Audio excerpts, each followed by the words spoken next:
You meet everyone when you play 2v2T with friends.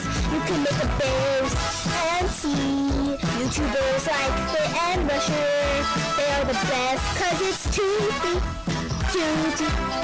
Today on 2v2T, I found a Duke stash.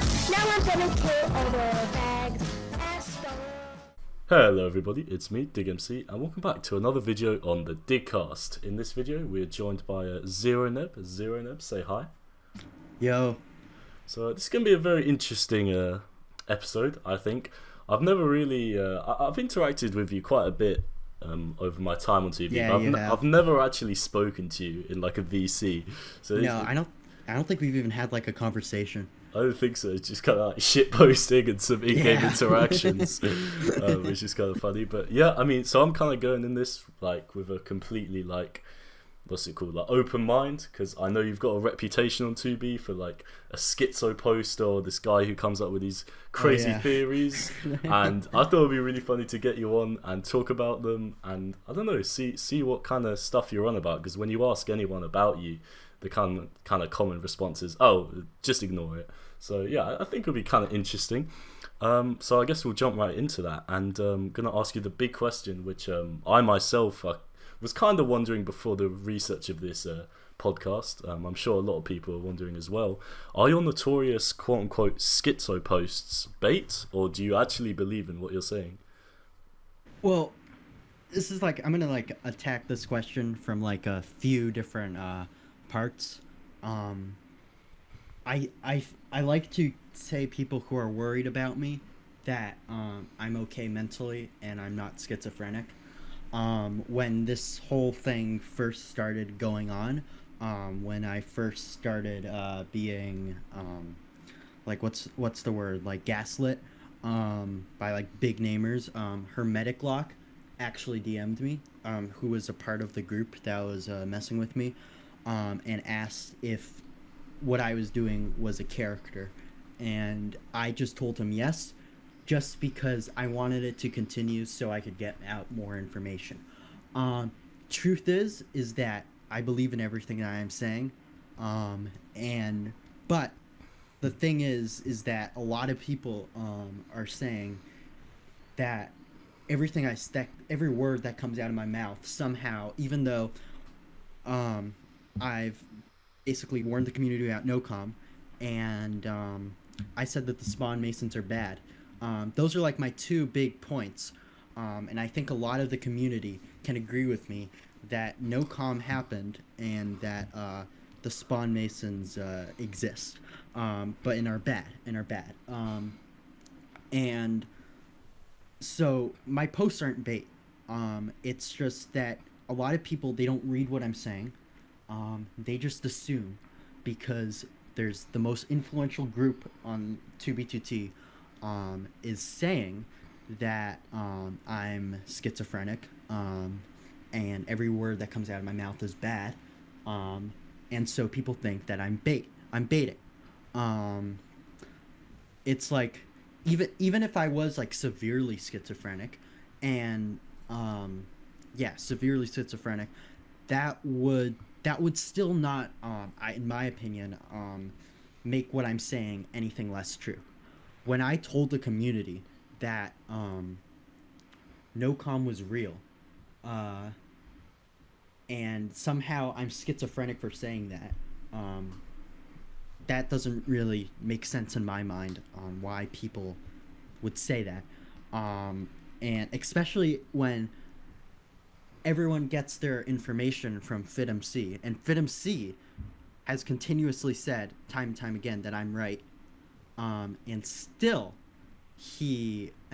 people who listen to FitMC don't listen to him about that part. And I think it's just because everyone just goes in with the assumption that I'm crazy because the Masons say so, and the Masons are the most influential player group on the server, and that's why they're saying that my posts are bait. Another thing is that a lot of Masons are always spread like these bad and false rumors about me, because what I'm saying is true, and they don't want people believing that. I think 2B2T would look in a much different place if people actually started listening to me. Okay. Interesting. Well, we'll get into the like nitty gritty of Yeah. your theories a bit later on. You'll definitely get your chance to kind of red pill me, I guess you could say, because Yeah. I like most people. I think back when you did put out your big posts, I did read through them because like, you know, I always kind of, you know, like to see what people are saying in the community. But I definitely kind of had the attitude from the get go of I ain't reading all that, and this guy's Yeah. clearly on something. Yeah. So I yeah, do. In some ways, I'm very self-aware. I'm very self-aware on how people perceive me, and I think there is definitely an element of the community who knows what I'm saying is true, but just finds it funny. So, in some ways, I do definitely keep up this persona, but I would say less it's a persona and it's more of just who I am. Right. Like, yeah, obviously I'm probably not well mentally, but at least what I'm saying is true. You know, I'm not the homeless man on across the street saying that you're all going to hell. You know, what I'm saying is actually substance. So yeah, I'm schizophrenic. Yeah, I'm probably mentally ill. But yeah, I'm what I'm saying is true. You know, and I think there's a big divide in the community on that part. Right. Okay, so do you get offended when people call your theories schitzoposts after saying all that?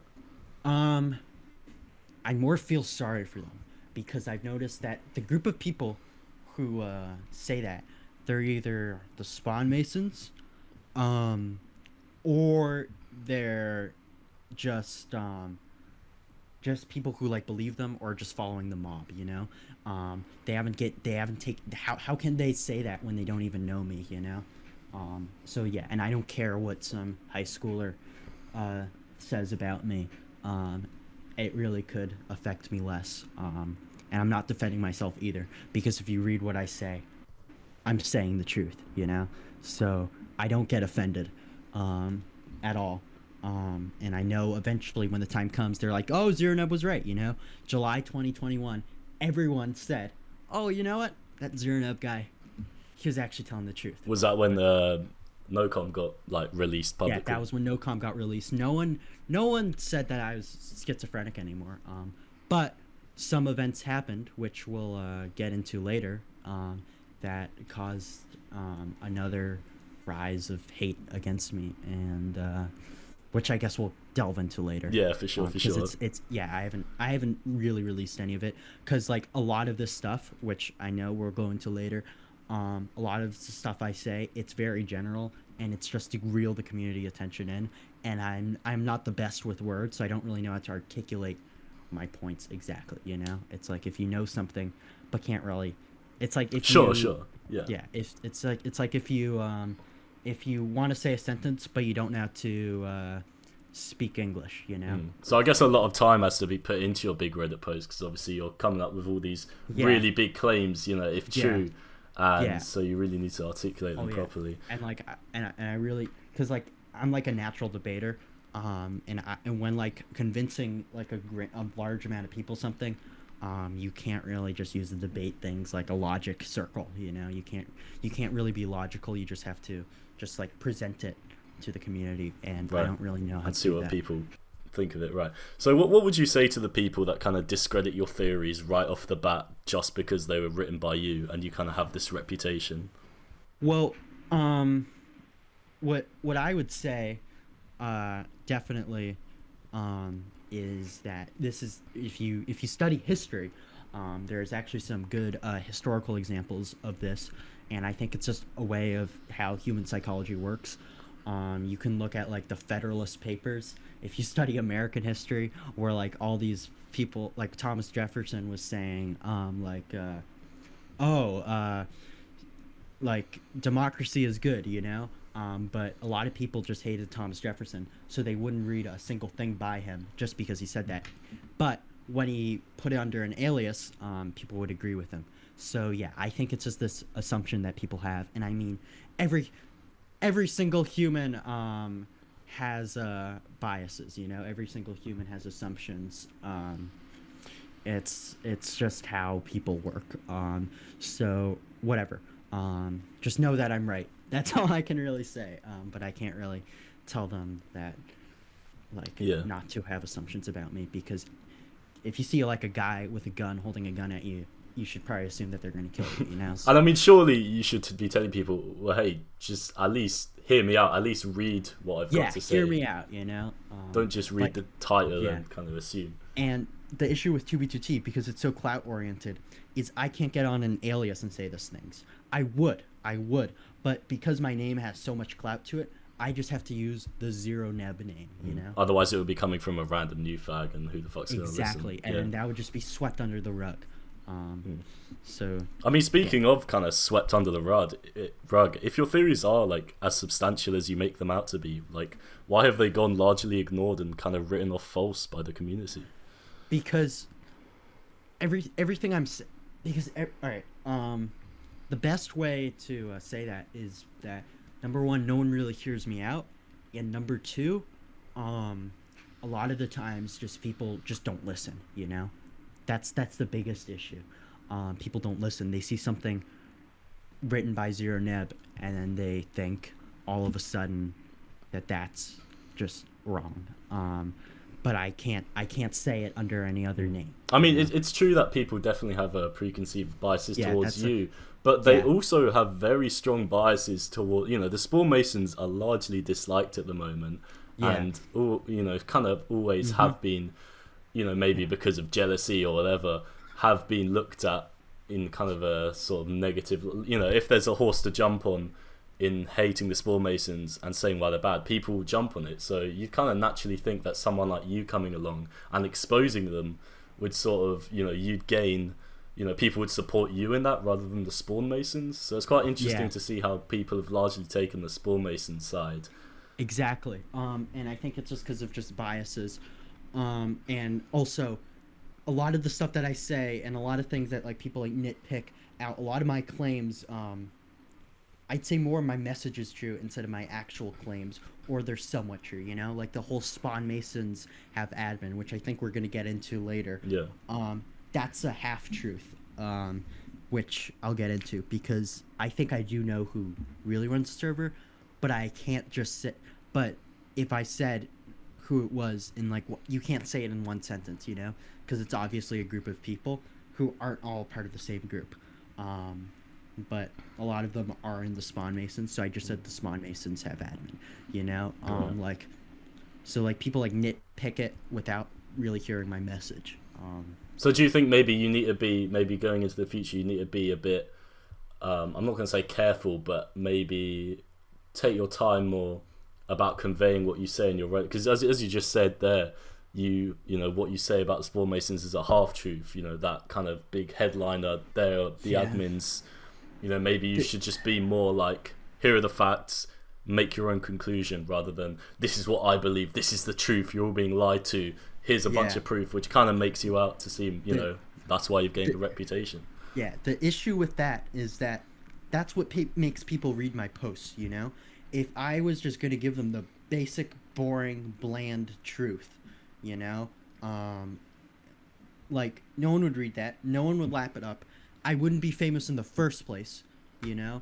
I guarantee you that a new player has had this theory before, but again, it's just been swept under a rug just because they're new. My name is attached with how I write, you know? And the only way is if I make my writing entertaining, but also at the same time be informative, that's the only way it will work. But when people take... like the way I write not seriously, and just assume that just because how I write is equal to my message, I think that that's an issue. I think people should be able to enjoy my posts without thinking that just because I write crazily doesn't mean what I'm saying is crazy, you know? Right. But like, again, it's like really hard with this community because it's just filled with children and they just really, really love simple ideas. That's again why I said that that's just the SpawnMasons have admin. That's such an easy thing to wrap your brain around and it doesn't require any thinking at all. And a lot of this community doesn't have any mental power or brain power. So, like, that's the simplest way, you know? Like, in a way, I'm an influencer, so I need to, like, act by brand, or I fell off. Okay. I mean, it kind of sounds like you're approaching the whole, your Reddit post as if you're FitMC writing videos. I feel like if what you were saying in your... obviously, I'm taking a neutral side of this. I'm not saying what you're saying is true or not true. That's why we're here, right? I want to hear about all that shit.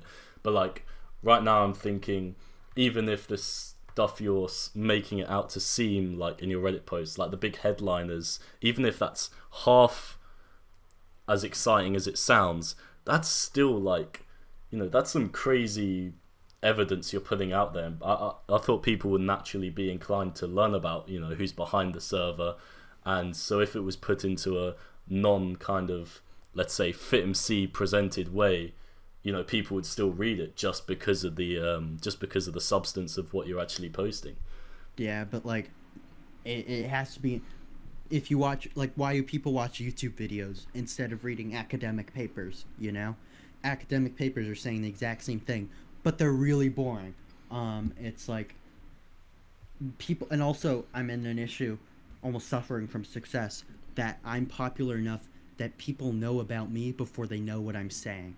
So they already have that's this very true. bias. Yeah. Okay, alright, well, yeah. I guess let's start going into your theories then, and I'm kind of starting in chronological order from I guess it starts with nocom, right? So Yeah. I guess So yeah, this is gonna be somewhat of a long response. oh, that's fine. Yeah, we got a bunch of time. Yeah. So I guess, like, how did you initially become aware of nocom before it was public? Well, FitMC, again, like, he likes to make the story very simple. If you watch his video, it's somewhat true. The truth is that I had help at first. Except I was just the one autistic enough with nothing better to do to actually research it. Because you have to understand, when all this went down, well, when all this started went down, it was right when COVID happened, and it was right when, like, I graduated high school, you know? Like, it's... So, like, I had basically nothing to do. And I was alone in a house while quarantined for like 6 months. So I had all the time in the world. Meanwhile, people had lives. But at the very, very start of it, for some reason, I think it's just my autism. Whenever I checked, like, tab, I just have this constant, like, desire to see who's online and who's doing what at all time. I'm a very nosy person just in general. Like, if I'm talking to someone, I've probably already, like, I wouldn't say doxed, but, like, researched them a bunch, you know, just while talking to them, just because that's just how I am. You want to know who you're talking to. Yeah. So that kind of transfers on. So I just always obsessively had tab open, and I always, like, wanted to wonder, what are all these guys doing, you know? Because in the way I enjoy 2B2T is, like, PvPing, somewhat base hunting, and, like, maybe building bases. But, like, what are all these people doing the exact same thing? What bases are they working on? Who are they with? Who are they friends with, you know? Because a lot of time people play on alts too. So I'm always checking tab. I'm always wondering what people are doing. Like, if I had admin on 2B2T, I wouldn't play at all. I just watch what people are doing all day because I find that fascinating. Same. Because I always wonder, like, what are these guys doing always online? And I noticed, like, counts, right? Like, this was, you have to be in the 2020 mindset. So, like, the newer viewers listening to this might not understand, but there's, like, always, like, the same, like, guys online regularly. There's always, like, 4Pilot. Who's, like, No Life to Lot. There's Lambo, all these guys. Oh yeah, you always get your 2B regulars. Yeah, or, like, yeah, and then there's this Count Jewish banker that was just connected. Why is he at my stash? Yeah, like, it's just kind of just there, you know. And so, at the time, right, I was, like, basically, like, sucking off GS Trading Co. Because I thought they were super... Well, no, because I was friends with 4Pilot. Right. This was all during 2020, that quarantine, right? Yeah, quarantine. Yeah, I was friends with 4Pilot, so I wanted to get into their group because I thought they had trolled me into thinking that they had a stash called GS Stash, which was 22 million out and 2 million off the Axis, which I did go to, and it was just, yeah. But like, yeah, they were kind of trolling me, but I was still like friends with them, you know. It was like friendly trolling. And I just had no life. I still don't, but like I had a lot more of a no life. So I was hanging out with GS Trading Co. And at the time too, to also get more clout, I already me and Lambo had this race where to get the most death messages. So we like died a lot during like from August 2019 to like early November 2019. We just died until we had like both equally 165,000 deaths or something crazy. And it was like, it wasn't spam death. No, they had to show up in chat, you know? So it was like a real tedious process. But now I wanted the most kills too, you know? So I bought an alt, called it One Neb, flew it like 200,000 off, and started killing it over and over. It's part of the reason why I have like 10,000 player kills. But Lolwriter Bot has wiped my kills a lot before because he doesn't really like me that much. But that's a different topic. So yeah, I had like 10,000 registered kills at the time. And I was, again, hanging out with Gujon, and who was part of GS Trading Co. I wonder if he still is. Who knows?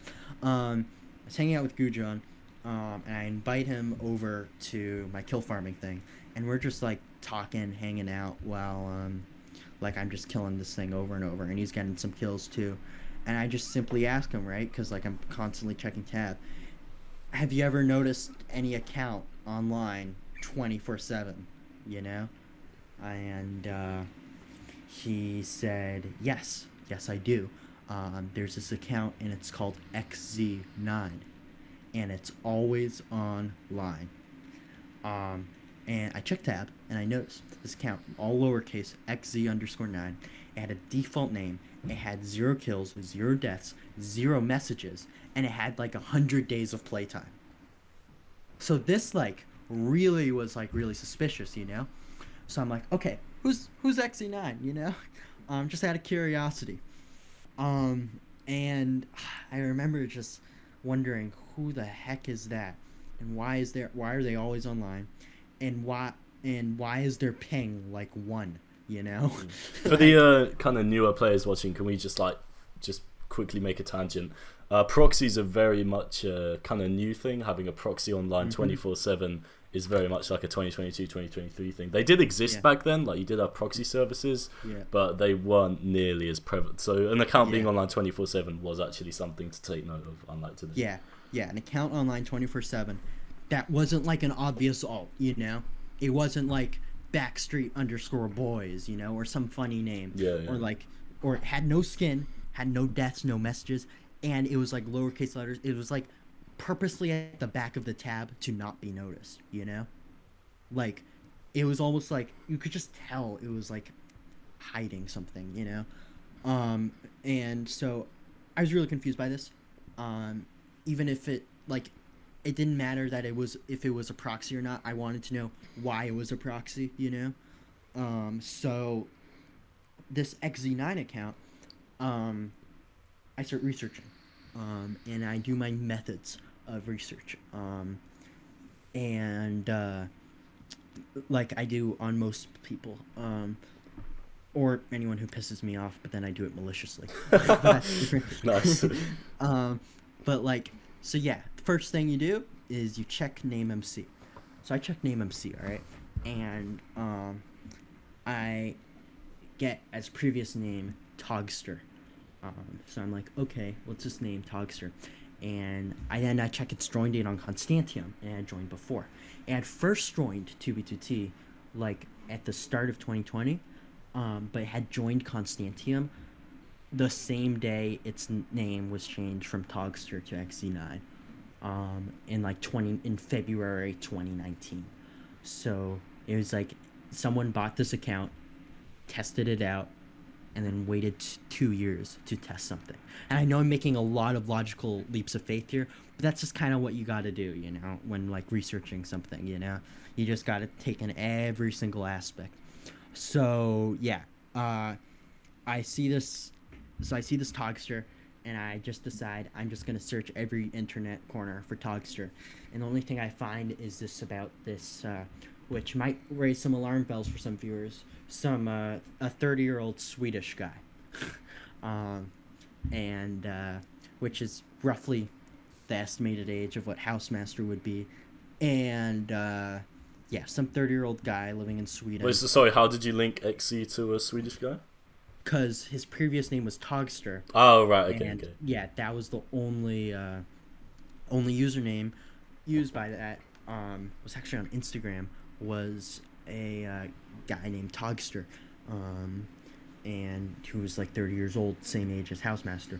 And on Instagram, too, funnily enough, there's an account called XE_9. It's a private account, but its description of its account is also in Swedish, which raised some huge alarm bells for me, because I was like, must be an admin account, right?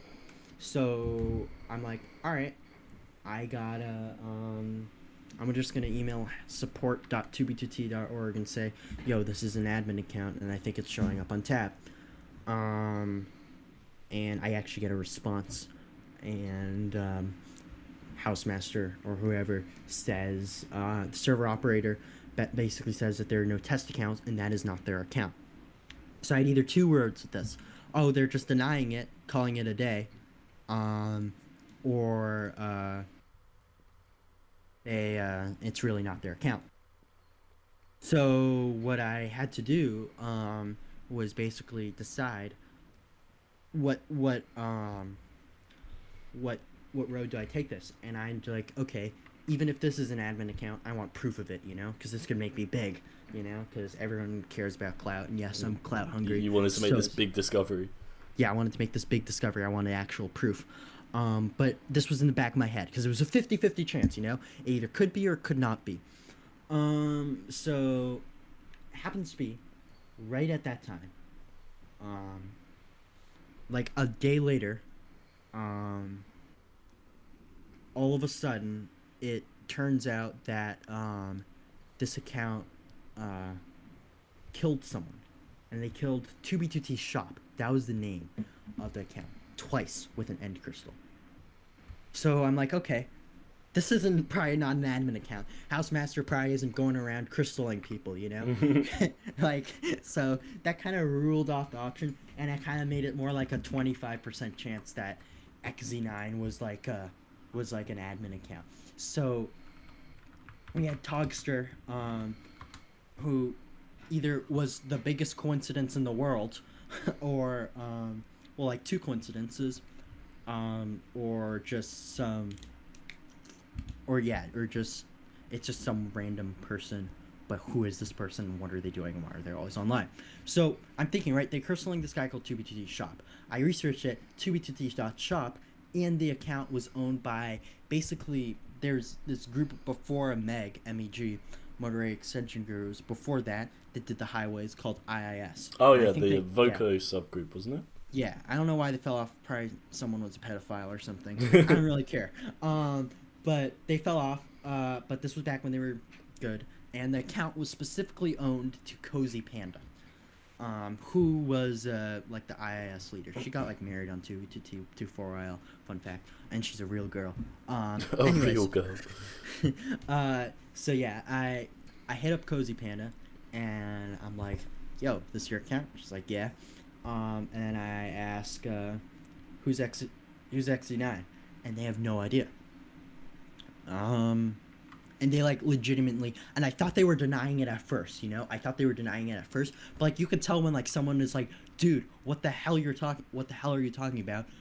You make no sense. Why are you saying what is XZ_9 over and over again?" Yeah. If some random person just said that, you'd probably think that they were a bit unhinged, you know? And so I realized that isn't going anywhere. And so I dropped that conversation, and I'm like, okay, so this account, it pulled up. It's always online. And all of a sudden, it pulled up to account at a stash, crystalled it twice, probably bed trapped it, then left. So my next question was, why is this a base hunter that just doesn't sleep, and what's going on? Now, there's so many coincidences in this story. It's kind of like, God, it's almost unbelievable. Like the coincidence that it happened to be that a Swedish guy named Togster and another Swedish guy named XC9, who were the same age as Housemaster and Swedish, happened to just use that name before, and they were the only ones using that name before, So many coincidences in this story, and the fact that I instantly found out about it, hadn't told anyone, by the way, and all of a sudden that account was being active, Yeah. That was like, God. And another big just luck happened the day after when that account killed. Typed in chat. I remember it exactly. It was a message in base 64 that read, "The water is cold." Just some random sass sentence in base 64. And that's like, bro, that's like a schizophrenic dream right there. Like, that turned me from just a regular old, just a regular question into like a genuine obsession. Because I had nothing else better to do. I had like nothing else. Oh, of course, this was peak quarantine. Yeah, this was like, God, and plus like I'm already like have no life. So it was like a song just stuck in my head. XE9's just always online. Just in my head, just repeating 24/7. So I was like, God, like I really need to figure this out. So I do some research. And they keep on typing like weird, just like base 64 messages. And finally I'm like, okay, I give up. So I start talking about it in chat. And again, no one knows really what's going on. So this is the first time you've mentioned the name to anyone apart from Housemaster. This was like at first, like starting in March. April, it was just like just a wondering why. And in May, it became a full-on obsession, and like all my friends at the time were like, dude, what the hell are you talking about? I was talking to like random people on the street, Right. This was like all I could think about, because like I'm like not the best in the head. Excuse me. So I was like really kind of obsessed about this to an unhealthy amount. So one day I'm typing in chat and I'm like, screw this. What if I just make a Reddit post, And I do. I spend like a day and a half perfectly typing out, because I mean, like, I'm good at English, like I'm good at writing stuff when I can really try, like I just have like a talent at it, like about like a day and a half of just writing out a Reddit post, and I finally got it, and it was like the perfect Reddit post. I did like the perfect combination of words, and I finally But at this point, it was still just kind of you searching for any leads. You weren't telling us. I basically, everything I just said right now, I put it into a Reddit post articulately. Probably some more details that I forgot just because of time. Yeah. But like that was like the big things, and I think I say, like, that title was super good. It was a really eye-catching title. It was like, this account is always online. And like I'm basically a complete no-namer. The people who know me, they know me as like a spawn fag, and also as like a just like a PvPer, Team No Trees member, and the guy who they confused with Mad King Lambo. That was like the three things that was my name, and I had just changed my name too from like nebulast1220120neb. So like I like went from like an unrememberable name to just a fresh name, and eventually people put 2 and 2 together. So I was like a complete nobody, but I like struck like this will like never ever happen again, just like basically a complete no-namer saying, just like dropping a banger and then becoming the talk of the community overnight. Never happened again, likely. That happened, and I overnight basically I went to bed, but I mean I had no life. I was the guy who like went to bed at 8 a.m. and woke up at 4. So like in the afternoon I check it again and it's got about like 100 upvotes. This was on r/2tc uncensored, right? Or r/. No, not uncensored. The official Reddit. The official Reddit. Okay. And this was like on like the hot post, you know. Yeah. And this attracted like everyone. Like I think that's when everyone first found out about it. It's when I found out about it. Yeah, like everyone, and it kind of became the talk of the community. Not really my name, but just like, oh, this account's always online, and it's really weird.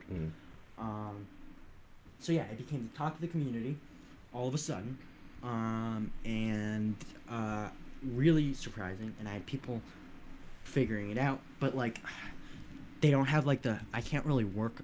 I only work with like a very few private group of people who think the same way as I do, because it's impossible saying my thoughts to a normal person, you know. So yeah, I was working with like a very small group and eventually just being myself. But little did I know at the time that the group of people who were running this account, Nerds Inc., happened to obsessively check Reddit. That's like their thing. For those who don't know, that's like it's like their news thing. Like every morning they always check Reddit. And their first video when they could log on to anyone's accounts, they got their accounts by just checking Reddit, you know. So like they see this and it's like the article of the week, and so finally they're put on my radar, and little do I know at the time, they're like, oh shit, this exploit that we've been running for like a year and a half all of a sudden is someone's begun to catch on. Yeah. It's like someone's beginning to catch on, and this guy is really popular with the masses. Only thing we can do is discredit him, because we can't really shut him up. And if we say who we are, well, then he'll probably piss his pants because he joined from FitMC. I didn't, by the way, but that's what. So yeah, I basically and again, I was like, people who don't know me, when before I was muted, so before October 2021, why I got muted, we'll probably discuss later. But before, like 20, like I was just 2021. I was like the number one guy in chat, you know. And I said some crazy things, but I said things in chat, you know. What crazy is in like fucking mad end bombs, like yeah. Like, and I like it because like I'm such good at researching people. Any like new player who remotely pissed me off at all, I just dox, you know. Oh and God. I just like post their. You were literally the average 2020 Crystal PvP. It's a miracle. Like I think I counted it once, and I stopped counting at 400. Like nowadays. And nowadays, like if you did this stuff that I did, you'd be canceled immediately. If someone doxes someone now, it's like a big thing. And it's amazing that I haven't been canceled for like doxing 400 people who probably all are like under the age of 10, you know. Like, that's just like, yeah. Like that's like it's such a miracle to me that no one has canceled to me. Like no one at all. So like I was already kind of a familiar face in chat, so when people like started seeing this, they got like really skeptical and actually catching on, but at the time slowly, and this was like such a surreal experience because like the XE9 account started to become more and more active. Little did I know they were doing this purposely just to mess with me. They all of a sudden this account called _popbob, which happens to be actual popbob alt, like a real one. How did you make that connection? because number one, it says it on the wiki, and number two, you check their name MC, and they've been like changing their names since like 2015. Oh, okay. Know? Like, so yeah, this underscore popbob account starts typing in chat, Zero Neb is a cute trans woman, you know? Like, and that was such a surreal thing. And at the time, because I also played 9b9t at the time, that's a different story. My group on 9b9t, which I had a group, one day in VC, all of a sudden, we have Hermetic Lock, Sakuya, Pop Bob, Tristan, and Bubba J, just in our 9b9t group, VC, and they all joined 9b9t too, you know? So they were like really like profiling me, but it was such a like a surreal Truman Show moment, you know? Imagine like anyone right now, all of a sudden, Pop Bob just randomly like hits you up, you know, like the actual one. Yeah. And even now, I still have Pop Bob on Steam, but like, it's such a mind-blowing experience, and all slowly they start like messing with me, but like also pretending to be my friend, you know. And they set up this they set up this chatbot where they would basically every 15 minutes they'd really read out the date and time, and then type uncodable message in Morse code. And I think that's on GitHub too. It's called nocom schizophrenia gaslight, and it's a special program where every 15 minutes you type Morse code in chat and it gets a date and time from your computer. And they had XZ9 on that every 15 minutes, just typing that in chat. Which to me at the time, I was taking mad seriously, you know, like really, really seriously. Wait, so at this point, had you also discovered the other, accounts that were constantly on? I made the connection. Future Client has this basically feature where you can sort by the users of ping, you know? So you could see who's online and who has the lowest amount of ping. So I just did that to like find correlations, just because I was also obsessively checking tab 2, and I find these two other accounts, this account P7K and another account called Mongoloid. Mongoloid, clearly a Nerds Inc. account. It was frickin's alt, and P7K was connected because they were dying to the same zombie, holding like cobblestone at the same time, you know? So I was like, okay, and I thought these were separate accounts at first, you know? I thought this was like a mob farm. That's what I thought. I thought it was a mob farm. And An like, AFK mob farm. Yeah, Nerds Inc. farm, because of course they do. So like, due to that, like, I basically, because I thought it was a mob farm, like, I didn't connect two and two together. I had that in my notes as a separate thing. But eventually, I'm glossing over a lot of stuff. They had started saying, like, Zero Neb is a cute trans woman, too, you know? Their own greed. If they had just shut up and never said a single thing, nocom would have probably... none of this would probably have happened. But they were having too much fun with their own egos, ironically enough.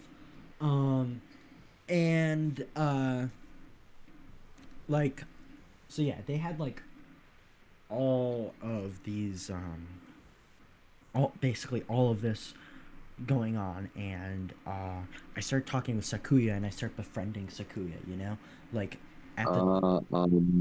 Oh my god! Hold on, who's not muted? That was Odd Pay. He just joined in, and then. Oh, for fuck's sake! Yeah.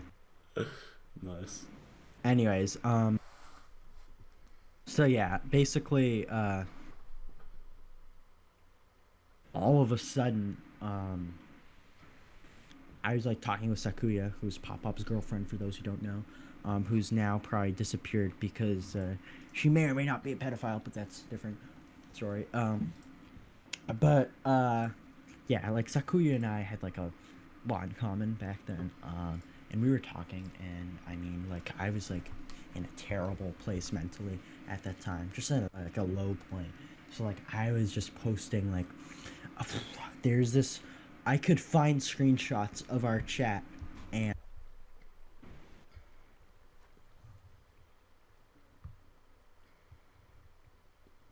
like, yeah, I could find like screenshots of our chat, and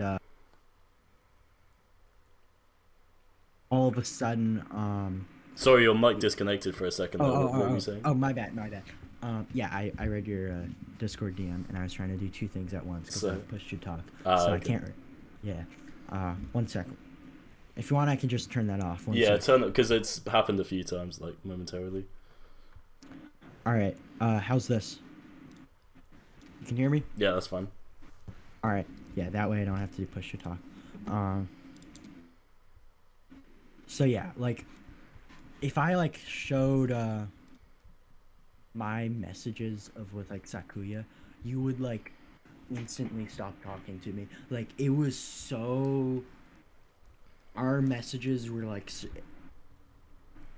my brain broke at one point because it was like 4 a.m. and I was just repeating XZ9 in my chat over and over and over again, like literally 3 paragraphs of just like manually typed XZ9. Like, I was messed up. Proper schizo stuff, yeah. Yeah, like you don't know Schizo unless you know Sakuya and I's DMs, and when I probably you're writing fucking XZ9 on your walls and shit. Basically, yeah. I had fucking like I like sent her like my notes, I think. Like, I like manually handwritten this down. And she was just sending all of this to like the Nerds Inc. Discord server, you know?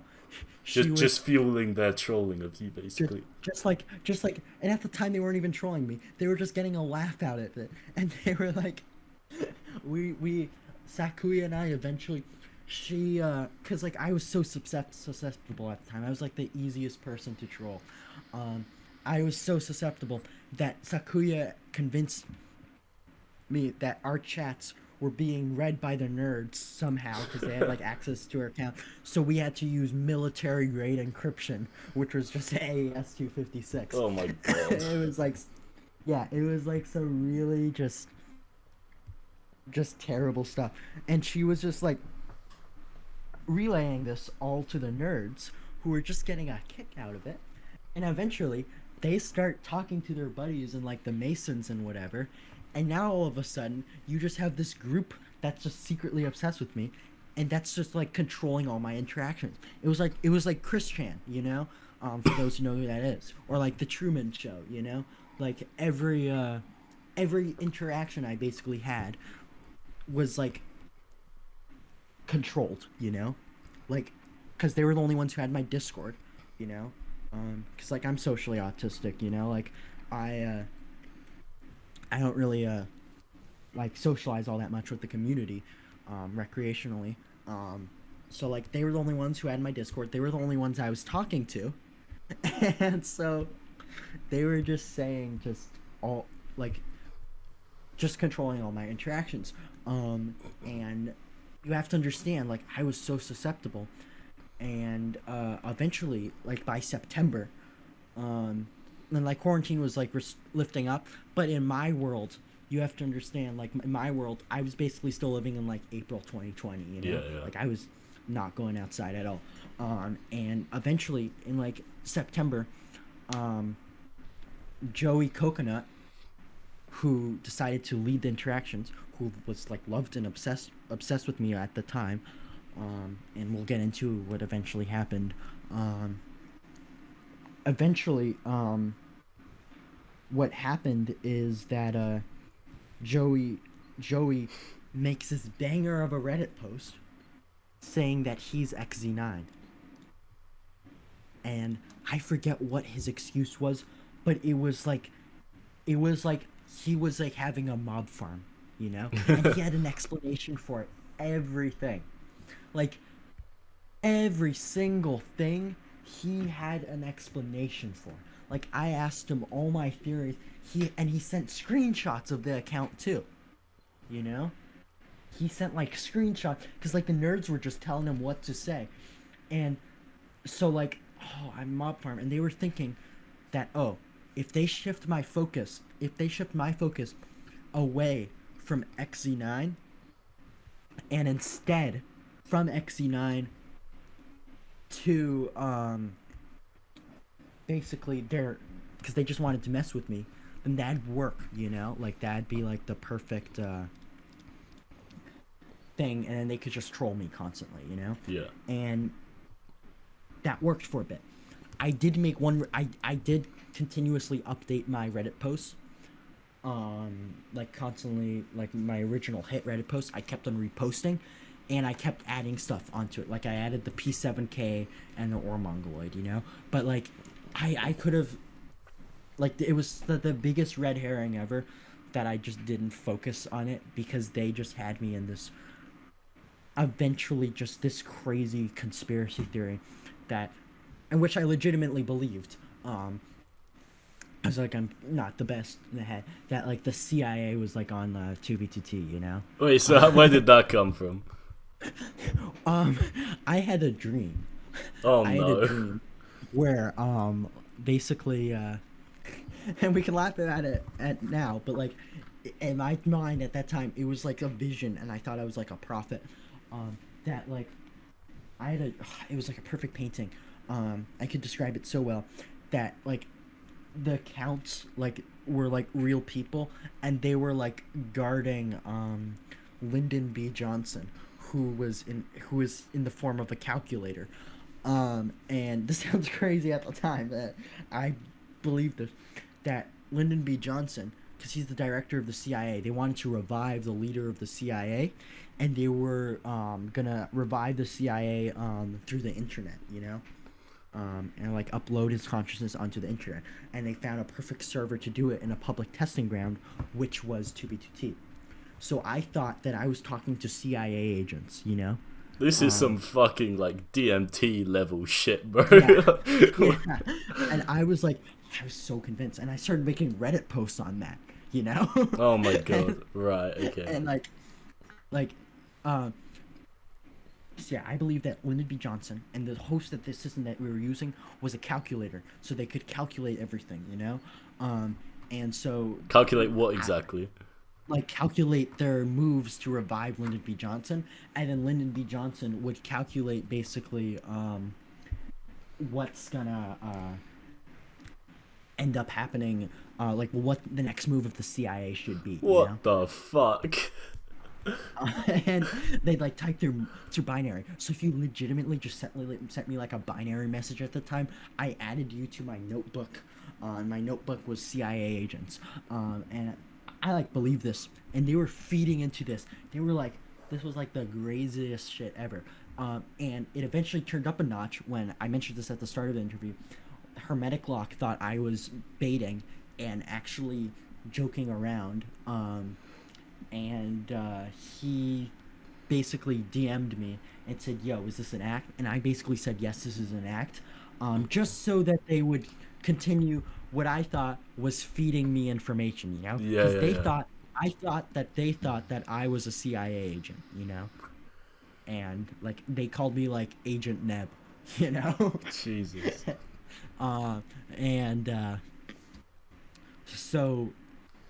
And like now it sounds so crazy, but then you have to understand it was so real to me because everyone just affirmed it, you know. Right, so what changed? What made you go from thinking all this crazy stuff to putting the actual pieces together?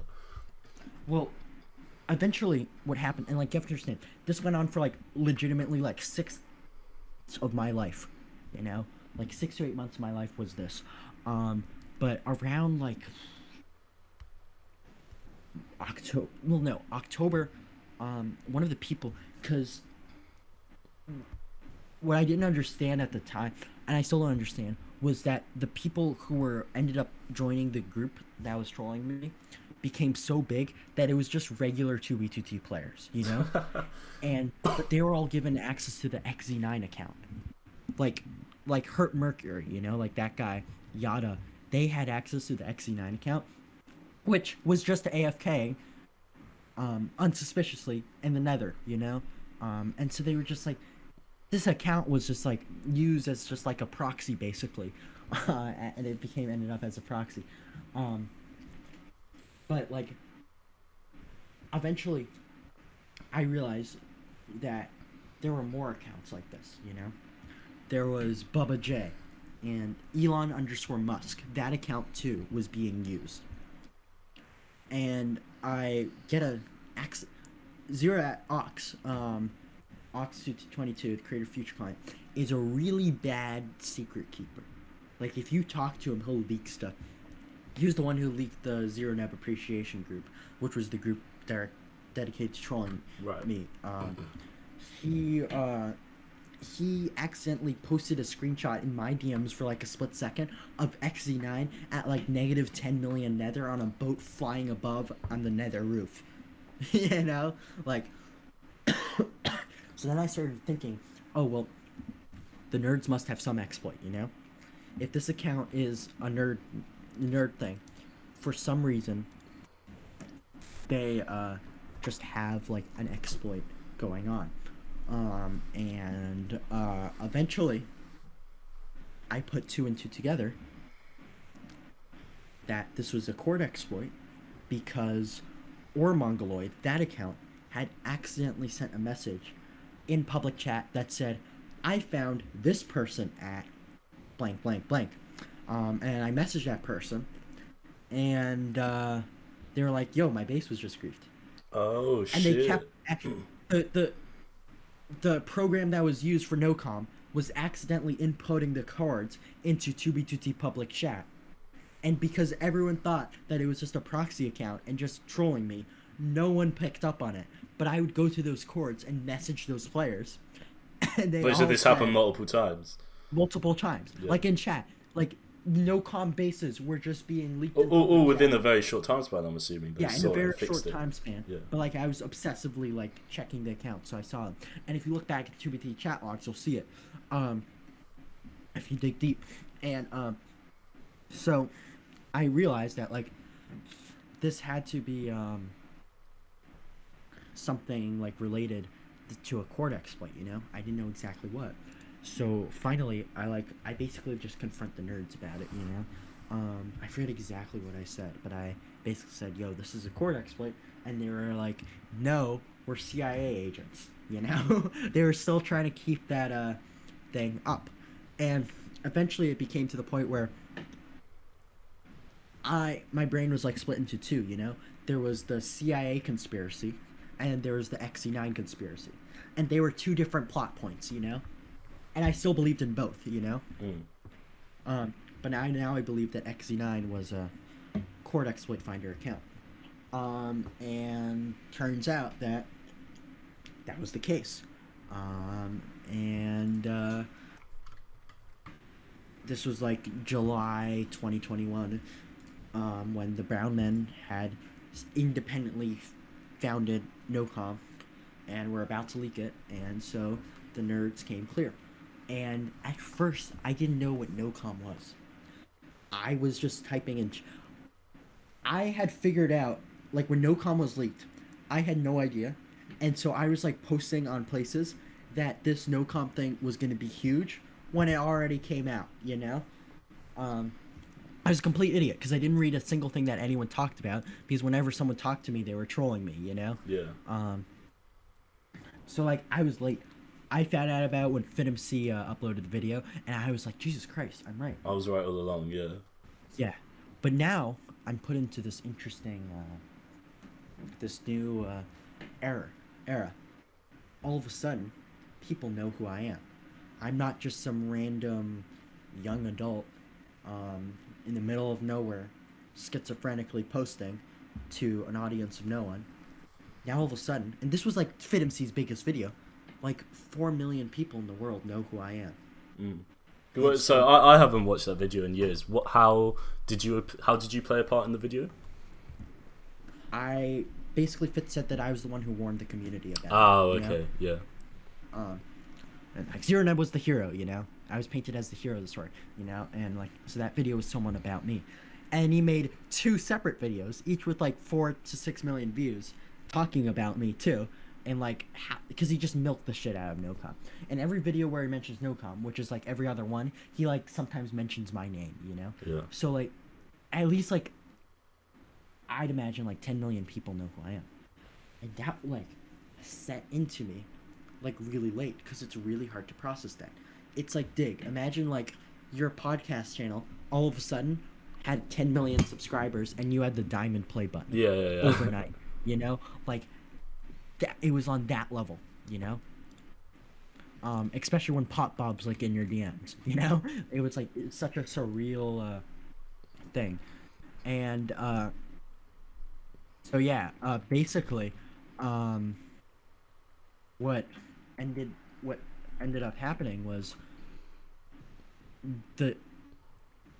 when I joined 2B2T, like just logged on daily, I think I was doing a project with Lambo. I think we were griefing a lake or something.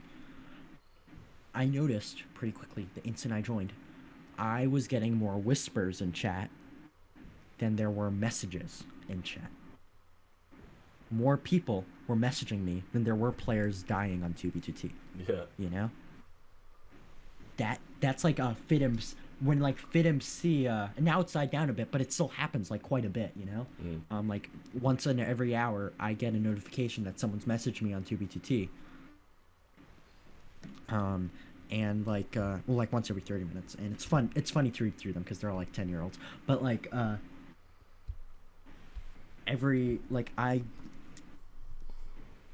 it was just such a weird thing. It was like, whenever like FitMC streams and you see his like very small chat, you see like a bunch of purple. It was kind of like that, and I just didn't know how to take it, you know.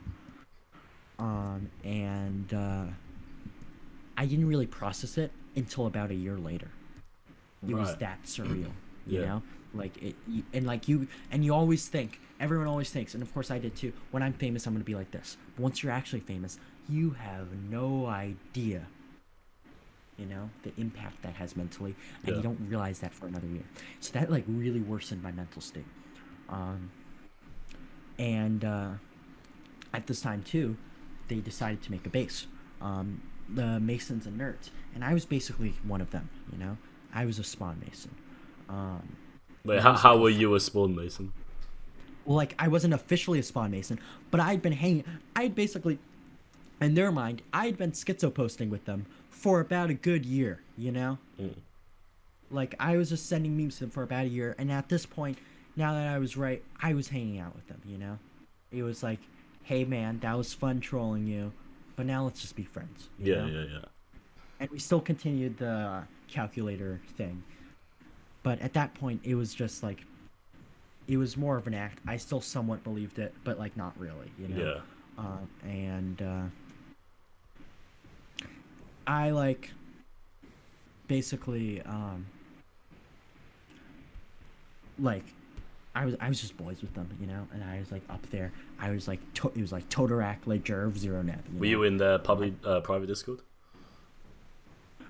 No, but they were about to put me in. But I was in like their VCs, you know, like and I was chatting with them in one-on-one. And I think I was actually planning to meet up with Totorak and have coffee with him. You know, like, because we live in somewhat the same area. But yeah, like we were like getting on like a close personal level, and we were all at this base. And now like Lejerv had just given me access to all the proxy accounts and put me on them. Like, gave me the credentials. I still have the credentials for them. This is talking about SpawnMasons, right? No, not SpawnMasons. This was Rat House. Oh, Rat House. Like, SpawnMasons had existed, but it was basically dead until after Rat House was briefed. Yeah. I was chilling with Rat House. But then something interesting happened. Very, very interesting happened. A new person joined, and they were named Maeve. And about a year ago... Wait, joined what? 2B? Discord server? Like... Discord server. They were called Maeve. Their username is Xma. And this might be a little controversial. I haven't really explained this to anyone because it's kind of hard to explain. but this kind of set up some small alarm bells in my head. But I'm going to, and like nowadays, I'd be super scared to say this like a year and a half ago, but now I have nothing to lose, you know. Say this X-Men joint, and they're like a femboy, you know, like they're one of those, but they're really innocent, you know. They're like 16 and they don't really know what sex I kind of is, remember you know? talking to them like once. Yeah, like they're like, and it's like you think they're trolling, but then they aren't, you know.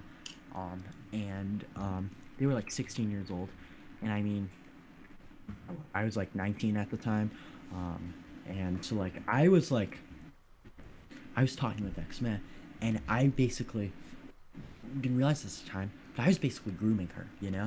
What? Sorry. Like that's like I had basically paid her $20 to basically write zero neb on her thighs, and she wore a skirt. And I was gonna like flex that around. Lovely. The image is still out there. So when you were talking to this person, it was in like kind of flirty ways, not just like it was just like 2B plays. Yeah, but like they were like, if like Bocce did this, you know, it'd be like a whole situation, you know. It'd be like Ghost Mafia 2, you know. And so like I was talking to her, but also like other members of Masons, like much older, like 25, you know, 26, 27, were talking with her. And at the time I didn't see any issue with that. And I realize now is that a lot of these people, they have the same experience as me by having suddenly like 10 million people knowing who they are, you know, like 10 million people knowing who they are, what they are like, and they just kind of just got consumed by the power, you know. And they were using that power to basically invite, and like I'm sure they've done this, they won't ever admit this, but I'm sure they've done this to many people before, you know, like many people before. But like Maeve was just like the example that comes to my mind, you know, because she's so prominent and she was the one that I experienced. Example of what? Sorry. Like grooming. Oh, okay. And just like inviting them in and being like, hey man, same thing that they did with Rain, you know. Right. And like I'm friends with Rain because we're both schizophrenic, you know, so like we have that like in commonality. But like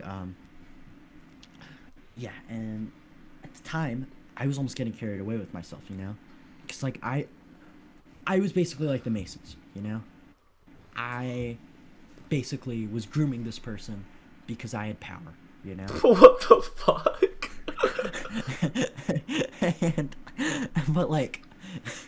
But like bro's just admitting to crimes on my 2B podcast. I have nothing to lose, bro. But like the Masons, they were doing it too. And so I'm now like known as like the anti-Mason, but I was the Mason, bro, back then, you know. Eventually what ended up happening was I forget exactly what, and this was a separate situation, and this is where my falling out with the Masons came. I may or may not have said some of the stuff that I said in chat a little too much on Discord. Well, like some of the edgy shit. Yeah, like some really edgy shit. We don't talk about it here. Like some really edgy shit, and all of a sudden they had fucking like took an offense to it. Yeah. You know? They started disliking you, basically. Yeah. And I think really now what it was that Joey, the ringleader of this, and my boy, Joey was basically, he saw how mentally ill I actually was, you know? Like, he saw how, like, messed up I was in the head, you know? Because I can get pretty messed up. And he, with his pride, his power, he thought that was really bad, you know? And he thought, oh shit, we're actually just fucking a guy to be friends Yeah, with yeah, someone yeah. who needs serious help. Yeah, you know? And also this guy now knows a lot, you know, like a lot about us, you know, and how we act, and the fact that he's also grooming the girl. Wait, that we're also grooming. who is us? Are your other personalities or something? No. Like, never mind. He was like, I was more like, no. Joey was like, this guy is grooming. Oh, okay. X-Men. Yeah, X-Men. When we should be grooming X-Men, and he knows that we're also grooming X-Men, you know? And finally, I realized that Joey and I think, thought the same thing at the same time, because I was like, Jesus fucking Christ, all my internet friends, which were basically my only friends at the time, because of COVID and isolation, self-isolation, this got, I just realized that all my friends were fake, you know, and I'm pretty fragile mentally, so like, that just hit me in like such a weird way, and this was like middle of October now, and Joey and I basically thought it at the same time, and my reaction was, I hate these guys so much, I'm going to kill them, you know, and at the time, and I didn't realize how serious I was. What, like IRL kill them, or like destroy? Yeah, like IRL kill them. I had known that UFO Crossing's girlfriend was going to a concert in March 2022, and it was a concert by this girl named Mitski. And I had, through my research, obtained blueprints of this concert, and I was like, I'm gonna pull up, you know? What? Pull up. Okay. And like, I had snapped, I hated, and I messaged everyone. This was such an idiot move. I don't know how I didn't get terminated, because like, ever since an incident in August 2020, which is unrelated to this, a certain group of federal agents has been basically watching my internet traffic. So I don't know how they. Is this something you actually know, or is it just a theory you came up with? No, I know it. They told me. Right. And like, came to my house. Oh, okay. But that's a separate incident. Sure. Which we won't get into. Nothing bad. Nothing out of the ordinary. Just the FBI on my case. Yeah. So they're like watching me, right? And like actually watching me, like they're telling me it. And all of a sudden, like, I just message everyone. And honestly, on a real note, I don't know how to kill someone, and I'm too lazy to kill someone if I even really wanted to, you know? But I basically just sent a death threat to UFO Crossing's girlfriend, and I told every single person on my friends list about it. I said, check the news, March 17th, New York City. What the fuck? And then I had a falling out with Totorak, and I basically lied and said, I have like the gun to my head, you know, like that kind of conversation. Totorak was talking me out, and I was, at that point, I was just trying to just make them as worried as possible, you know. I was just messing with them. I wasn't actually going to go through with it at that time. I was just like, I have the gun to my head, Totorak, I'm going to do it. Tell me why I shouldn't, you know. And Totorak is trying to calm me out of it. And while Joey was having this thought that, oh, Jesus Christ, this guy's saying really edgy stuff, and this guy might be actually mentally ill or whatever, he decides to just pull the plug and wanted to get rid of me. They wanted to get rid of my history. They tried to cancel me. And so to do this, they banned me because they have contacts with like every single person. This is why I'm not a part of like any group on 2BT and why I'm in no Discord. Number one, I'm socially autistic, and number two, basically number two is that the Masons and like Joey Coconut has basically contacts in every single big group. So I watch it like with my eyes. My Discord server list go from like 100 to about 5. They banned me from every single one, and then I watched my friends list just deteriorate, you know? It was like a Thanos snap, you know? Just, it was so surreal. Everyone just like gone, and I had no one. You got cancelled on 2B, basically. I got canceled on 2B2T for being a quote-unquote schizophrenic. The real reason is because I realized that I got canceled on 2B2T. They tried to cancel me because, and this is hard to explain, this is why I haven't really said it before, it's hard to explain.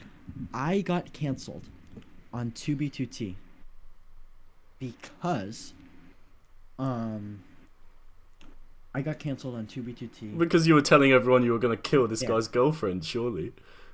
I got canceled on 2B2T. How do I word this?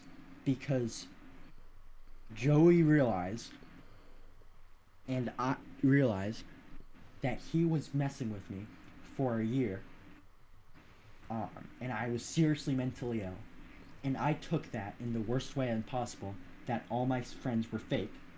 And that combined into this shit show of basically me just breaking down on the internet, while at the same time every Mason freaking out that now this unhinged guy knows that we're grooming people and has evidence of it. And so yeah, this guy has evidence that we're grooming someone, and at the same time,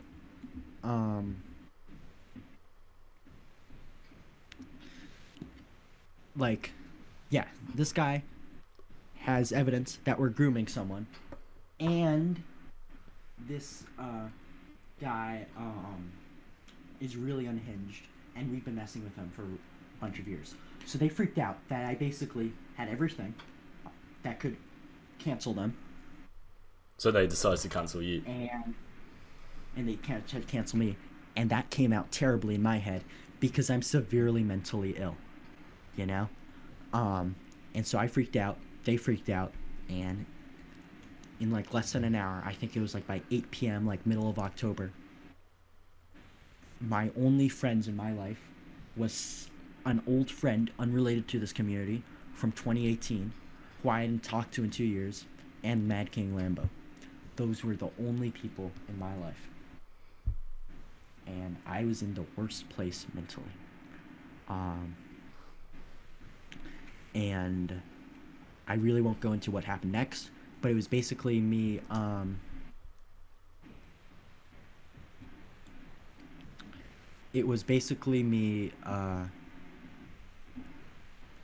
not rebuilding my life, you know, getting my friends back.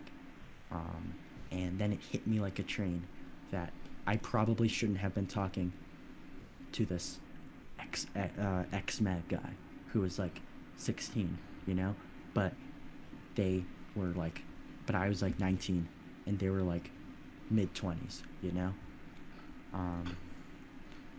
And oh yeah, Bezo, I saw your message. Mental illness is not an excuse for grooming. Like, yeah, exactly. My point is what I said before you joined is that they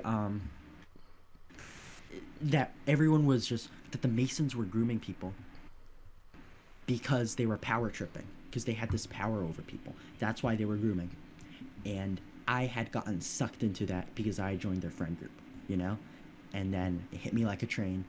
I stopped. And then, right, what do you mean though? Oh, I just stopped grooming them because I realized it was wrong. And then it hit me like a train a month later, and then Maeve, ex-Matt. And I mean, and I'm like I'm coming out with this because I have nothing to lose. Okay, I so just sorry. continue. So TLDR, basically, you and the SpawnMasons ended up grooming this same girl, and at the same time, you then realised the SpawnMasons weren't your real friends. They were kind of just making fun of you because Joey admitted Yeah. that because he Yeah. realised you were a And- bit weird. And Yeah, then that's and- why you started hating them and threatening them with the fact that you're going to leak the fact that he groomed Yeah. this person, And then and I then they realized cancelled you. that power tripping is wrong. Yeah, that power tripping is wrong because it's just wrong, and you shouldn't groom someone because you have power over them, you know. And I realized that too, and I realized that all my friends were fake. That's the TLDR. Okay. Alright. Bezo is in the chat asking juicy questions right now because he's just hopped in on this. Remember, just don't, if you are referencing his question, refer to him as Bezo, otherwise the viewers will get confused what the fuck you're on about. Yeah. Okay, so let's bring this back to the whole nocom thing, because we went on a big tangent there. So we're just going to re-roll time a little bit. So, do you still believe nocom to be a hoax? Because that was a big thing you've kind of started saying. All right. Let me continue with this tangent because then I'll get into that. All right. Okay. So. Yeah. That was my falling out with the Masons, and that's basically about. Yeah, it'd be better if I just tell all of this chronologically to Yeah. where we Okay. are Sure. at right now. Go for it. And that'd be the interview. So like, yeah, I basically disappeared. I was canceled. They thought I was canceled. Also, can you give a date around this? This is what, October 2021? Like October 15th, 2021. Okay. And from then, it was basically me gathering up my old friends who I hadn't talked to in years and rebuilding a community, which I still have now. Which now I know that if this situation like this happens again, I always have these people who are outside of. They're like my support group, you know? They're like outside of the 2B2T. That was basically from October to middle of March. And then my best friend at the time who was a big player, somewhat of a big player on 2B2T. I don't think I can say his name on YouTube, but why is it contain like the N-word or something? It's the guy named after the dictator of Germany. Okay, the not very nice man during World War II. The not nice guy during World War II. Yeah. That was his username. Some people may know him. He's long gone now, and we're no longer friends. But he wanted to play 2B2T again, but I was like, crap, I was canceled, you know. And at the same time, lots of coincidences in my life. At the same time, an old friend who is a complete no-name to about 99% of people. His name is Wixy, Wxyjn. He's some like 14-year-old guy in like Siberia or something, you know? He's like some kid in Siberia. He's really, really edgy. Yeah. Don't talk to him. But he and I had some history on 2B2T before. Irrelevant to topics at hand. Some bad history. Basically all of our friends in that friend group on 9019 and 2B2T were either dead and or in prison and or banned from the internet, and we were the last two surviving members. Different story for a different day. But Wixie and I, we kind of bonded over that, and so we wanted to reconnect, and we started talking about 2B2T. And I'd been on there for months. I explained to him what happened, and I basically asked, what's 2B2T like now? Oh yeah, dead in prison, Calico-san. He just clarified that. But yeah. Wixie and I, we bonded over the fact that we both had lost all of our friends. And we also bonded over the fact that, that number one, we don't know what to do on 2B2T. But he also needed to fill me in on what was going on. And so he told me. And told me the state of 2B2T in March 2022, which I won't explain. for those who played 2B2T in March 2022, you know the state of 2B2T in March 2022. And if you don't, read the wiki. Kind of boring at first glance. But in my eyes, I was like, well, the Masons have to be doing something. That's what I said. The Masons have to be doing something, and they still have influence on 2B2T because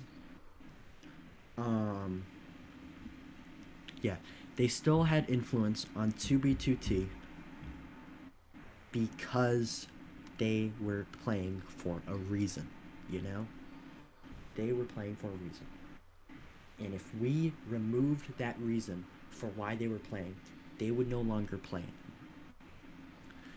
Interestingly, I had put another thing together that ever since October 2021, and none of this took place on 2BTT chat, by the way, none of this took place on 2BTT chat. Ever since October 2021, I have been priority banned. Every new account I make also gets priority banned, and I'm muted. I got unmuted briefly in like February 2023, but if you look at my message history, my real last message was in October 2021. And I had been muted and priority banned the instant I got kicked out of every single server. So it coincided with you being cancelled from the community. Yeah. And what was I doing on 2B2T at the time? Was I saying anything in chat? No. What was I doing on 2B2T at the time? I was AFKing at an old dupe stash. That's what my account was doing on October 2021. So yeah, I'd gotten canceled. And the same day I got canceled, I got priority banned and muted. And this was before players who played before 2022 remember when there was a time when you could say anything in chat and not get muted or not get priority banned. I was probably one of the first accounts to really get this harsh treatment. I kind of put two and two together that maybe I was being banned.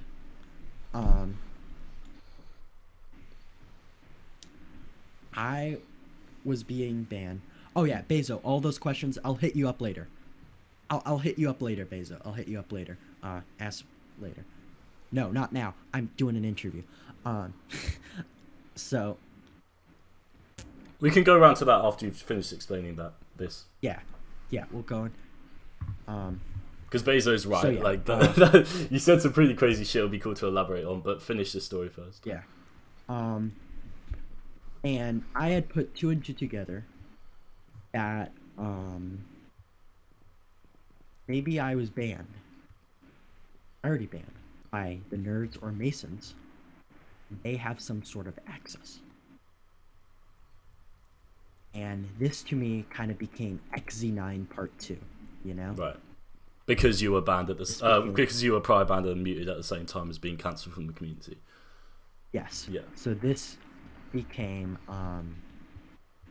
like XZ9 Part. So is there no possibility that this could have just coincided with you because you said you were being really edgy? Maybe in chat and stuff, maybe this was a similar time to when Housemaster started, muting people for saying the N-word and stuff. Could that not just have been a coincidence? No, because this happened before. This was October 2021. I don't know, from what I remember in October 2021, that was when House started implementing the muting system and the terms of service and shit. Right when I got muted. Right, okay. And so I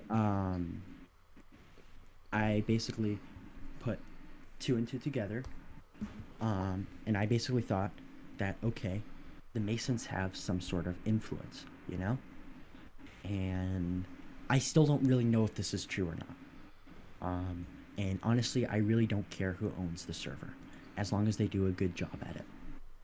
But I was sick of the mutes. I was sick of the priority bans. And that was going on right now. And I wanted to actually play 2B2T again and have it anarchy again. And I thought the solution was to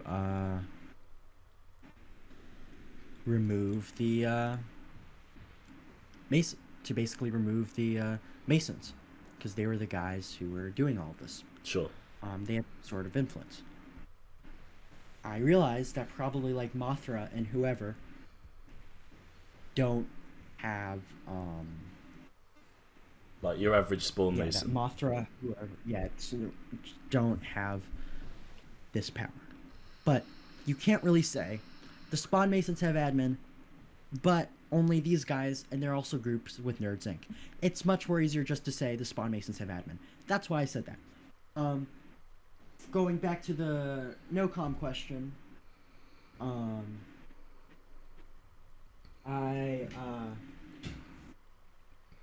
going back to the nocom question, I basically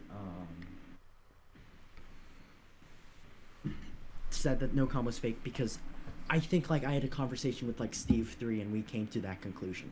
I was proven false by someone. That was just another theory thrown into the mix.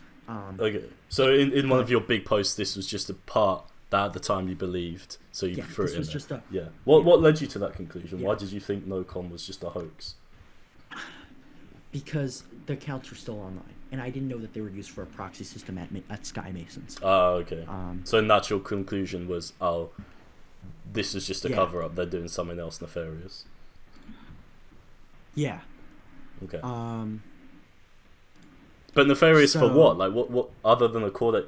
Surely the cord exploit is kind of the peak of like what AFK accounts could be doing. No, I think they were just still doing the cord exploit. That's what okay, all right. So you thought there was another cord exploit, and nocom was just a cover-up so that people would stop talking about it. Yeah. That's what I thought. But yeah, I don't want to get into that because that was just false. Okay. But the big issue was, the Masons clearly have some sort of influence. They weren't getting muted as much as other people. And due to this, natural conclusion, they have admin, you know, or at least some of them, or admin influence. And I made a huge Reddit post on this, and it's still on uncensored.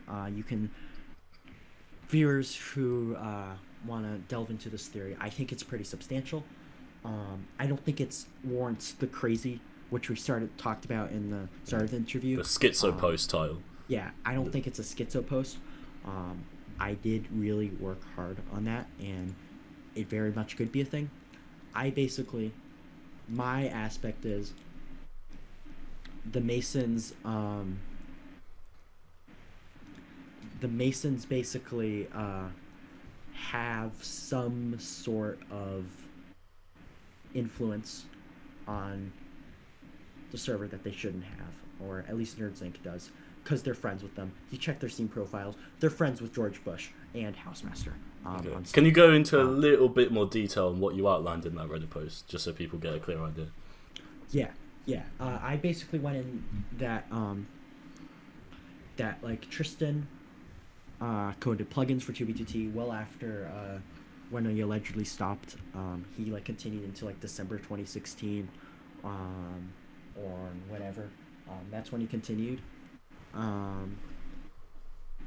And so that was my theory on it. But we thought basically that the Masons who have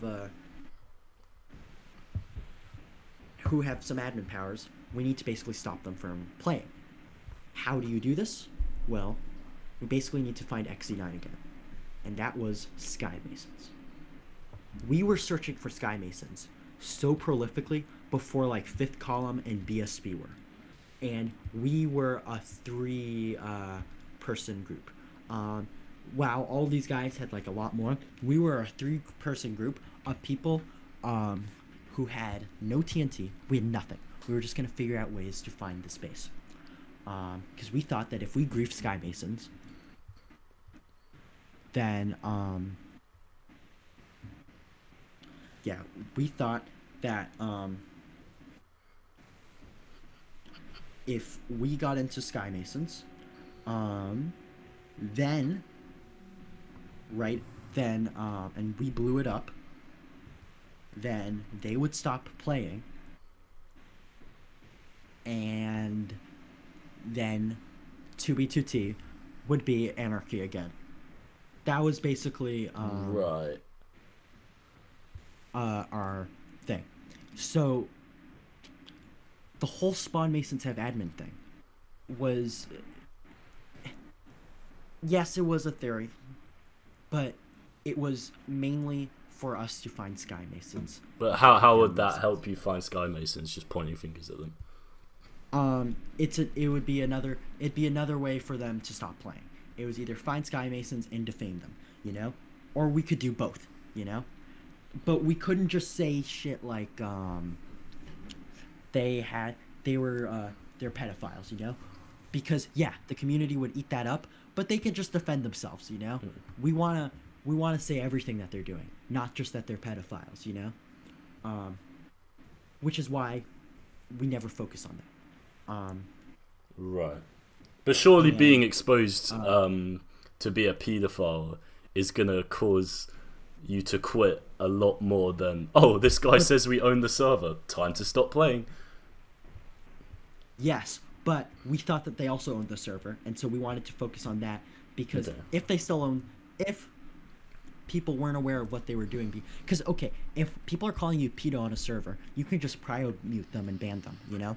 That's that line of thought, you know. Sure. And there you go. Who really cares if someone calls you a pedophile on the internet, you know? And because like, so as long as we really, if they don't come back to 2B2T for any reason, then there we go, you know. You might as well grief a pedophile's base than just calling him a pedophile, you know? Fair enough. So then you won't play anymore. So that was our line of thought, and that's why we didn't focus on it. Even though we know that, like, if you call someone a pedophile, everyone eats that up, you know. But not if you don't care, you know. And that was we thought that the Masons would care. And I could get into the shit we did to try to find SkyMasons. And we also believed, number one, because of clout, but number two, I believed I had some spirit. I made a video on my YouTube channel, on one of my YouTube channels, called Elder God Heavy, is one of my YouTube channels. On that one, if you scroll to like one of the first videos, now it's just like TF2 stuff, but if you scroll to like one of the first videos, you see a Skyfall trailer, and that was released in September. And that was just based off of the fact that you thought you could get it. And well, number one, that was after I had made that template of that video. I never actually fully made it. I just had the uncut video without all the edits since March 2021. 2022. That's when I first made that video, and I had it all in my head. The second video, which was censored, the Skyfall grief of us griefing on the test server, because we'll get to later that the fifth column beat us, but generously let us grief the test server. Due to that, we basically had to we basically lost, so we just released those videos, you know. Yeah, sure. Instead of I mean, I guess that was some closure for you guys, griefing it, at least on the test. Yeah, side. it was some closure for it.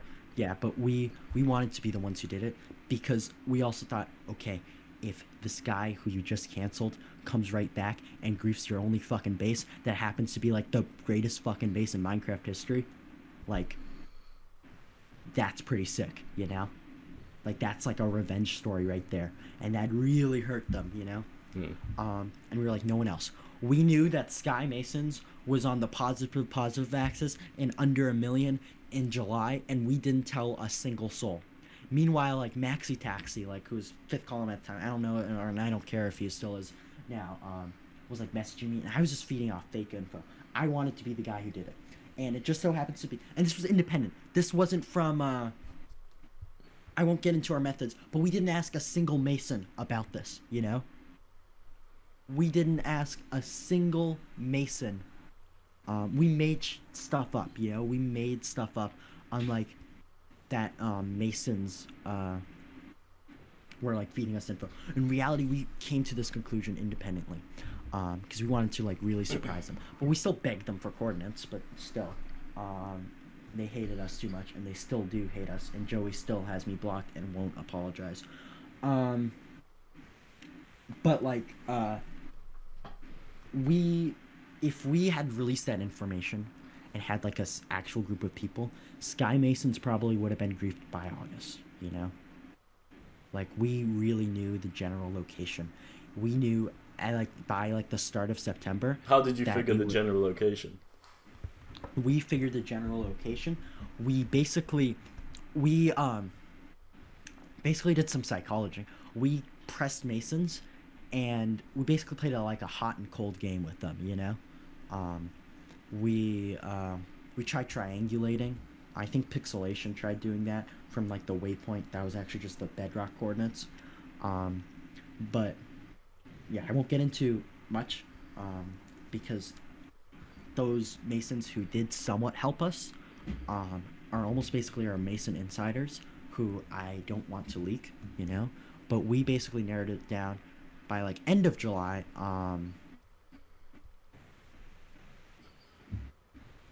That we had like and like it was 400k, 800k, you know. Sure. Okay, so using inside sources, you got a general location, but can never find the actual. Yeah, if we had pushed the pedo thing, this would probably have been over so long ago. Yeah. Can we move back to the pedo thing? Because I know Bezo's been itching to hear about this as well. So like, can you kind of like, you say X-Mayor was groomed by both the SpawnMasons and yourself. Can you like, because obviously those are some really serious allegations, and obviously I know this is a block game podcast, but I think that's something that needs to be talked about if it's something that's happened and people aren't aware of it. So like, what actually, can you like re-go over that whole bit, please? Okay. So we basically power tripped. So you say we, that's hard. you and the SpawnMasons, because at the time you were still friends with the SpawnMasons. Yeah, okay, cool. Yes. Because we believe that, okay, we have all this clout, we can just kind of do whatever we want, you know? And so we were like, okay, screw it. Let's groom a child. Yeah, basically. Huh? Bro, that's not a normal thought process. But it isn't. But that's how it was. And then, like a month later, I stopped because I realized it was messed up. And then, So what did you guys actually do to? What do you guys actually do to groom her or him? Whatever. All right. So, we basically what we did was it was just like it was flirting, you know, and then I basically not blackmailed, more of just like I'll buy you prio if you send a picture of your thighs and write 0 neb on it, you know, and so that's what happened, and what other Masons were involved specifically? Okay, Todorak. What did Todorak do? I don't know. I don't know exactly what Todorak did. Oh, okay. I just know that we were all talking to her, you know? But how do you know that the Masons weren't just talking to her as another 2B player? How do you know they were trying to groom her? Because Maeve, Sakuya too. Sakuya definitely too. Because Maeve would constantly say, oh, well, Sakuya's in Mason basically is Nerd Zinc, same poop, different toilet, you know? And yes, and like Maeve had this like Amazon, who else I don't know. I don't think there was anyone else besides that. But yeah. And as far as I know, Maeve is still talking to Sakuya. Maeve had this Amazon wish list, where basically of like a bunch of like femboy clothes, and like Todoroki and Sakuya would like buy them for her, and she'd like wear them. And weird shit. Yeah, and guess what? Here, let me post this in the audience. Yeah. Sure, I'll put this whatever screenshot you're about to post on screen so that you can see it. This is Maeve's Discord right now. She's still talking with them. Right. But at this point she's 18, right? And whatever. Yeah, at this point, yeah, it's all. Okay. Yeah, I think. Yeah. So like, nothing else you can remember from back then that anyone did that was involved. Okay. No. Okay. All right. Thank you for clearing that up. Yeah. Okay, so we're at the. Who convinced? But Bezo's taken over now. Yeah.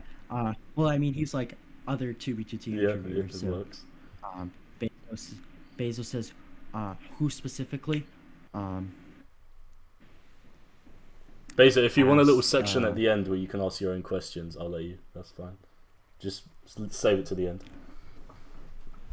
Yeah. Who specifically in the Masons did that? Who convinced me? I don't think it was more of a mob mentality, you know? It wasn't like Bubba J said Bubba J told me privately and had a gun to my head to do this. No, it was more of like, yes, they made me feel like I could do it. So you saw these other 2B players with clout. And it was like an okay thing. Yeah. Clout and who I looked up to and we're friends, you know? Like, yo, we're all doing this, you know? And it was like a group project. That's such a mess. Average SpawnMasons project, everybody. It was like a group project, you know? And like she was in Rat House. You could ask like Frank, Forcinator and Jared who were in the Rat House. You could ask anyone in the Rat House. There's like 100 members. They were like there and she was like actively talking with them. Yeah. Okay, that was really interesting to hear. I've never heard about any of this. Yeah. And but Bezo, if you want. Wait. My point with that whole thing is that we all groomed her. And eventually I stopped because of the whole falling out, and I realized that it was really messed up. Yeah. But I was still on that. We all did it because we were power tripping, you know? It was because of our power, and we were in the position of power to do it, you know? And which makes me think that this wasn't the first time they did it, you know? Okay. Like, this is something that they do. This is the only time you've ever done anything like this.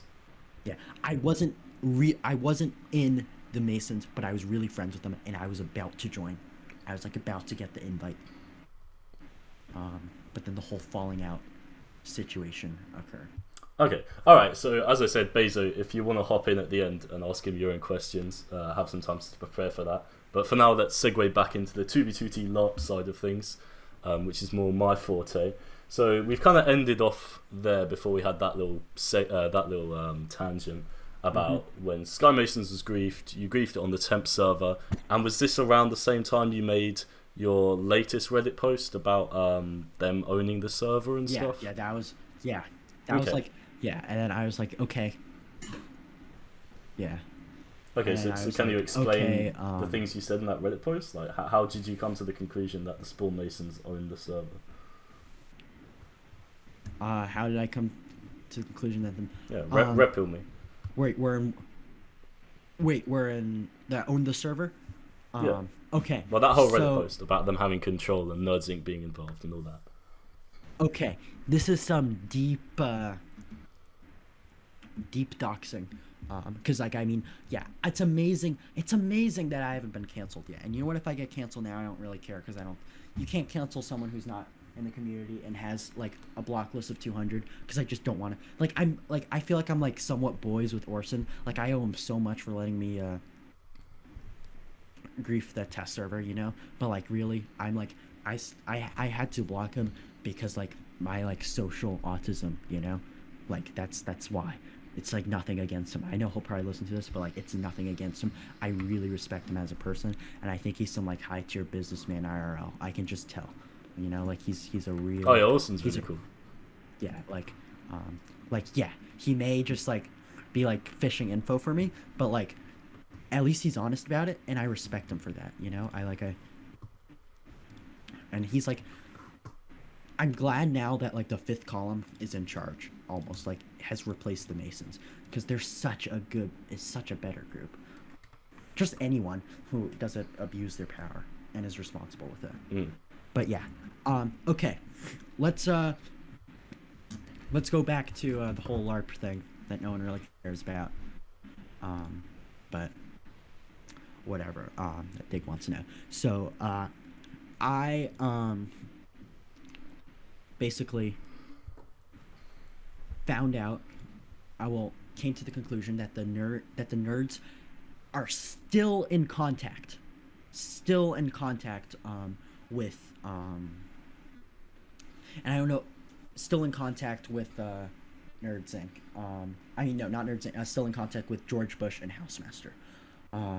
I came to that conclusion independently, and I'd say it's like about 90% true. It's not a schizopost, because I have evidence, and if you read my thing, and this is like real talk for a second, like all jokes aside, if you let me just walk through my research. I have it all written down, and I can dig later. I can send you screenshots of, because I documented this part. I think people can just look at what's in the Reddit post. Yeah, maybe like put a link to the Reddit post in the description.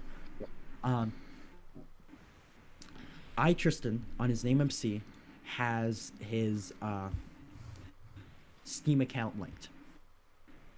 And keep in mind, the official story to this that FitMC put out is that the nerds, yes, they had admin, but then they stopped having admin around April.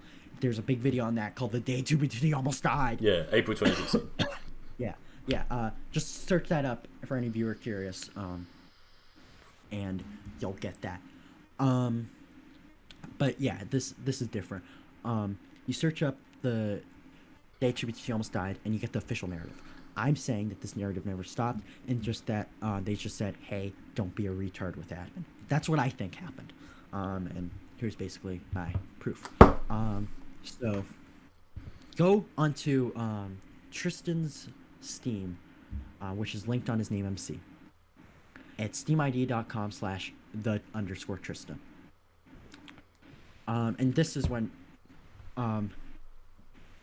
now he is friends with someone called Horse. Horse is in Russia, and his Steam ID is 420 man, and he's been on Steam for a while. Tristan has commented on his profile, and they frequently past 2016, and as recent as February 2018. But they're still they're still Steam friends, so I assume that they're still in contact with each other.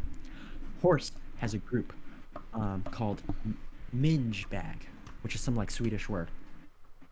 And the avatar of it is Cat Whisperer's 420's avatar. And if you don't know who Cat Whisperer 420 is, he was an old Reddit mod, and he has a crazy YouTube channel. He was the guy who did like Pop Bob Has Autism, that video by and Tyrone in 2013. He's basically he's the alias for George Bush 420. Cat Whisperer 420 is George Bush 420. So yeah, it's Cat Whisperer's profile picture, and the name is Minge Bag. Again, these are a lot of leap of faith, but you have to kind of think logically with me here. Minge Bag was founded on September 11th, 2007, and it has one other group, and I'm one other member, and that member is Lover.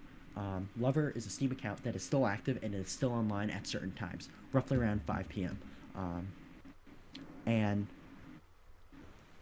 wow, and the Lover account, well, who is the Lover account? Well, there's this docs, and I don't really know how it happened. It's on a doc spin, but there's this docs on Housemaster, where his name is Love Walden. As in his first name is Love. Yes, Love. Yes, his first name is Love. Is that a real name? Yes, that's a real name. That's like, it's such a stupid name, but it's a real name. Love Walden. And you get muted if you type that in chat, by the way. Don't try it. You'll get muted. The Love Walden docs, right? It's basically the alleged identity of Housemaster. I don't know how that happened. It just is. But this Minge Bag group with Cat Whisperer 420 profile, founded on 2007, has 2 people in it. One is George Bush's 420 Steam, and Lover. That account is named Lover. Right, so you're basically making the connection that this Lover Steam account belongs to the so-called Walden guy. Okay. You just have to think a bit logically. Okay. Now, that's a little crazier. If you go on steamid.uk or any Steam profile history finder where you can find someone's full history, or just a Steam database, you will see the past names for Lover include changed. 2014 was dr.love@nerds. Now, @nerds in his name. Now, people who are a little familiar with Nerds Inc. Might be thinking, oh, no, Jared said he knows who the admin is because he was in Nerds Inc. and he knows everything. And he said that Nerds was founded in 2016. Number one, Jared's a complete unreliable idiot who quits every single month and has a breakdown every month. And is probably also like a pedophile. I don't know. I just said that so people would hate on him, because why not? Yeah. Jared says, oh, it was created in 2016. But the Steam account says Nerds was created in at least 2014. Now, why the @nerds handle? Well, it cuts off, but I think the @nerds handle is @nerdsin.space, which is the element domain that Nerds Inc. uses. It's because nerdsinc.space is taken, nerdsin.space isn't. And so that's like your element handle on this program called Element. You can research what Element is. It's basically a secure private Wait, but if version Nerds Inc. was founded in 2014, why would someone else have just taken the Nerds Inc. handle? Why would they have had to use Nerds In? No, I'm saying that they had the Nerds Inc. handle because they were a part of Nerds Inc. in 2014. Oh, okay, my bad. Yeah, because and this Lover account, kind of suspicious, gets a little weirder because basically around 2020 when 2021 when nocom went public, the Lover account removed their @nerds handle. They removed it, and so it just became Lover. Right around that time that I got canceled on 2B2T. Right.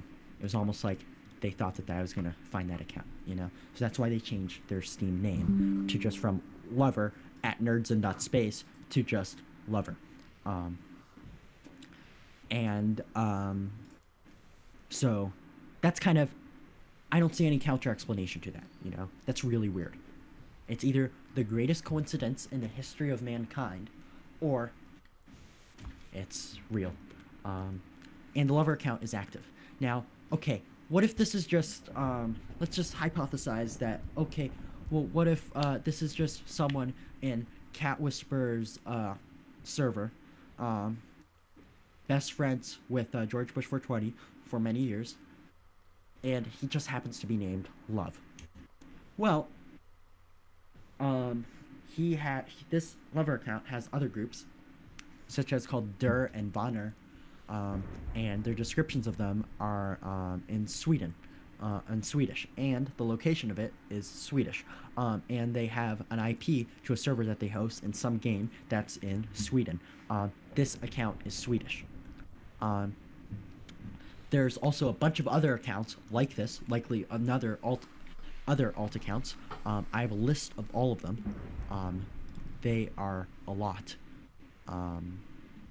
Save that for the Reddit post people. Yeah, save that for the Reddit post people. You can research them all. There's a few thousand. There's like a few, and they're like clearly like a lot of them have back bans, you know, so they're probably cheating. Also, for further proof that for those who don't believe that the 420 man guy is George Bush, if you check his Internet Archive profile, you will see that he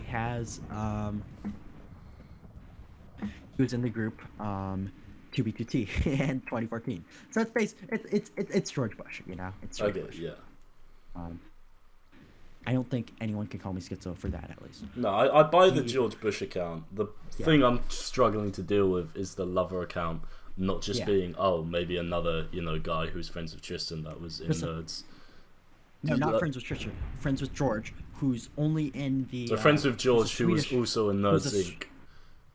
Who has the Nerds Inc. Friends with George, Swedish, name is Love Walden. Well, lover, yeah. And has, lover, basically same thing. Friends with Love. This guy, the only thing that we don't have fully definite proof of, like 90% accurate, is this lover account, who's in a group, the only other member in a group with Cat Whisperer's profile, picture in it, and who's also Swedish. That's either a crazy coincidence or it's a housemaster. Now, going back to housemaster, his Steam, which is his confirmed Steam, and this is just almost a tangent of a tangent.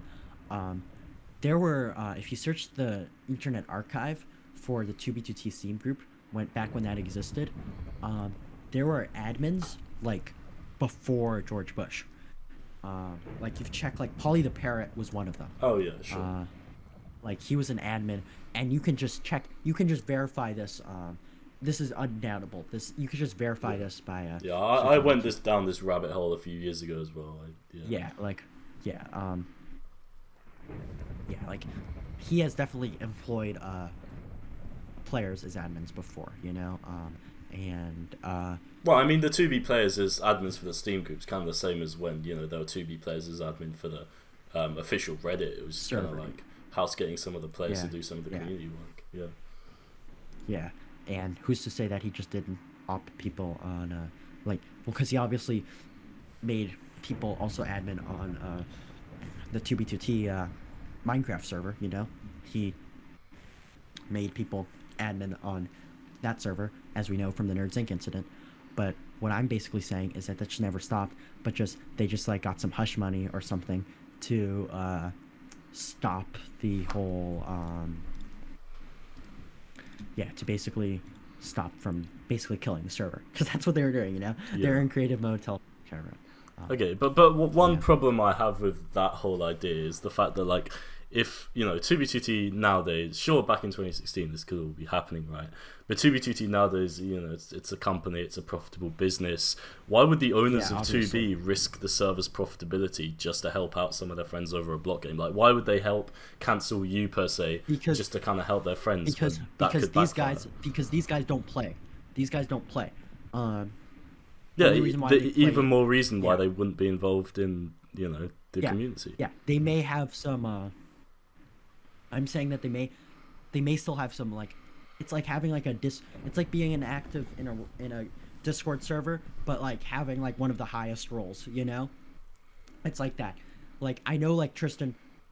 It's not a far reach to say that Tristan is like codes plugins for 2B2T, and it's like hired by the company because he's an experienced player who doesn't play but knows how the server works and is a coder like full time in real life. You know, like it's not a far fetch to say, but that still raises the question: these guys have I would still argue that that's a little sketchy because these guys have influence. Tristan's a very influential player, and even though he doesn't really play much right now, you know, it's still like what's the word? It's like it's still just a little sketchy because this influential player who may or may not code plugins for 2B2T. But if Tristan was coding plugins for 2B, and let's say he was even kind of, you know, maybe like the senior dev currently for the team, you know, that's a stretch, but even if we're just saying he's coded plugins before, like, if he's benefiting monetarily from 2B2T, like, in this way, why would he do things like, you know, in the past where he hacked the official Reddit page and, you know, caused carnage like that? I think that was like again, like back to the mob mentality. I think that was also with Jared and a bunch of other people, with like Sculler too. I think Jared found the credentials, you know? Jared found the credentials, so then he was like, okay, whatever. Okay. You can't really change the credentials to a account you don't have password to, you know? But like still, like if players are significantly more likely to be muted, I'd argue, especially it's why I think I'm muted and still priority queue banned, and for like a good portion of 2022 was blacklisted from the server, which means every 15 minutes you get kicked as an AFK kick. Right. And that's still like that with Lambo. He can't log on and play. But yeah, it's like, yeah, just a lot of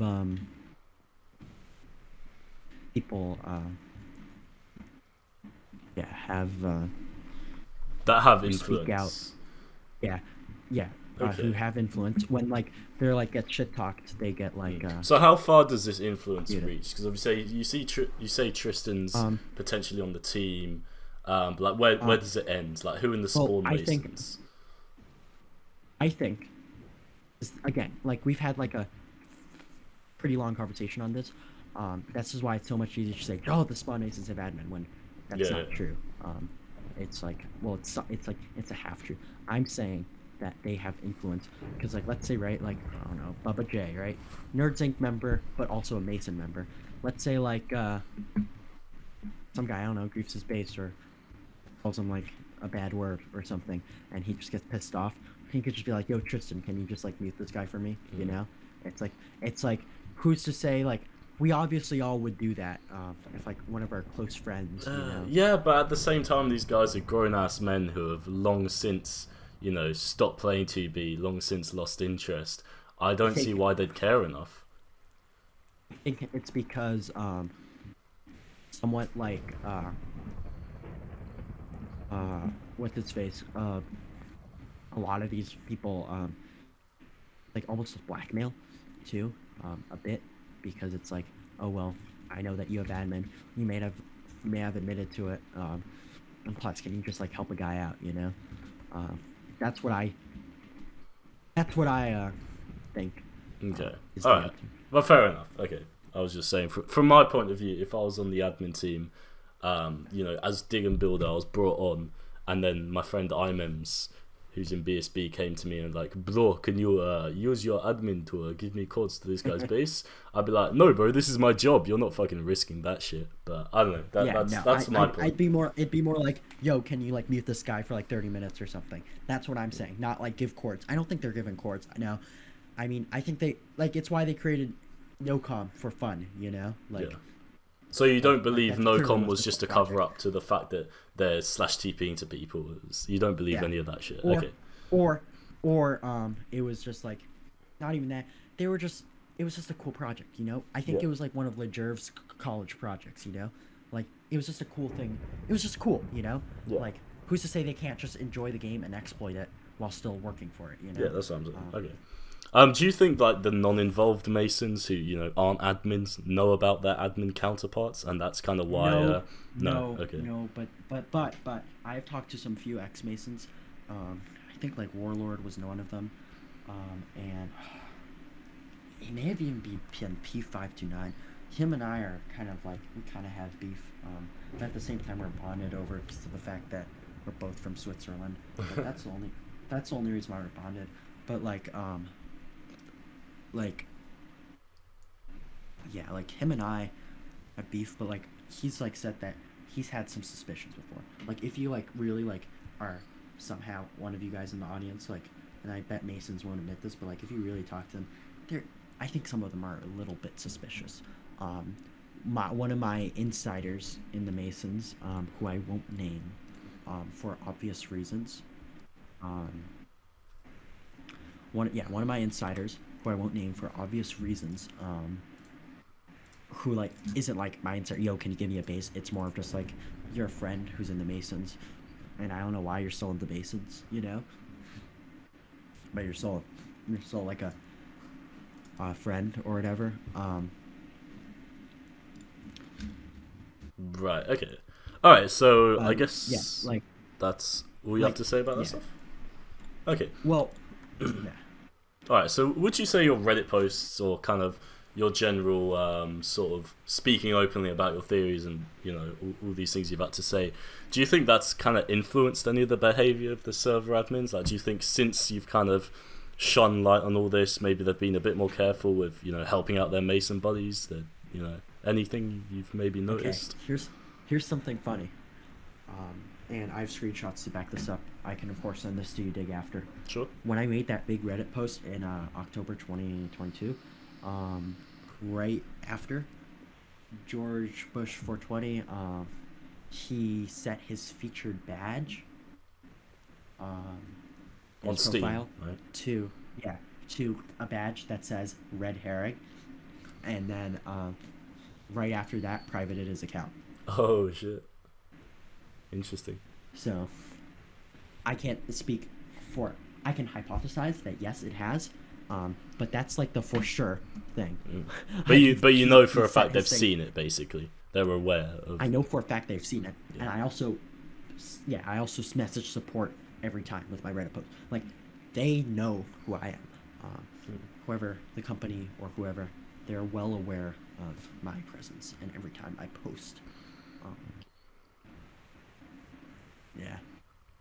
Okay. So That's all. Yeah. All right. So do you have I could go into speculation, but no. Okay. Do you have hope for the future of 2B2T? Like, considering what you believe, like, do you think, like, what do you think will have to change for 2B2T to be fair again? Because what you're saying is 2B2T is fundamentally unfair at the moment. It's fundamentally unfair.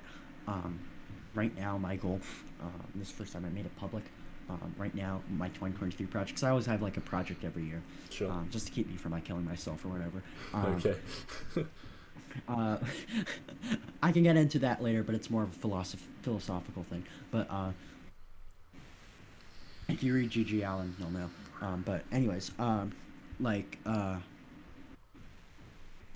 every year I kind of have a project, and right now we know that, okay, yeah, 2022, the kind of conclusion was, like, okay, Masons may have admin, but that road is so far gone, because now all slander for Masons is just pedophile, and you can't really say anything else, because if you call someone a pedophile, all of a sudden people care, but no one really cares if you have admin, as long as they don't get prior banned, and like, yeah, but like, I think that should be separated. I think it should be, I am just calling them pedos, but I'm also calling them other stuff, like, yeah, I'm also calling them pedos, but I'm also calling them other stuff. Basically, what was the question again? Do you like have hope that for the future of 2B2T? Like, do you think that okay. it will become more fair, essentially? Well, I think if we, whoever we is, but if we ever figure out who is running the things, and we really like, either like if we find them like if they like live next to me, I'll like confront them IRL or something. But whoever's running things needs to change stuff. They need. I don't care if it's a company and they're making it family friendly or whatever. They need to change this. What do they need to change? They need to change. They need to stop mutes, and they need to stop prio bans, and they need to keep it true to the server's intentions. And you know what? A lot of the stuff I could, if I figured out who the company is, I will sue. Because I have the money. I will sue basically the whoever the company is. Have you watched my video about 2B2T's official website getting leaked? Yes, but I want actual 100% confirmation. Because Okay. I want them to stay true to their role. They are okay. I've read the terms of service. He's like, got the receipts. I somewhat know my stuff legally on this. I understand their whole defense, right? Their whole defense is that the queue, that, we only priority queue ban people. And they have in section 5A, B, and C of their terms of service, if you read their terms of service,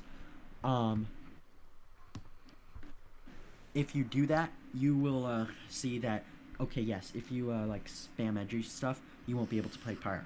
But I don't think that falls under the lines of getting muted and kicked, you know? Because chat is a part of the Minecraft and part of the 2B2T server in general. You know, chat is a part of Minecraft. You can argue that by using the chat plugins, but nowhere in the chat plugins terms of service does it say that.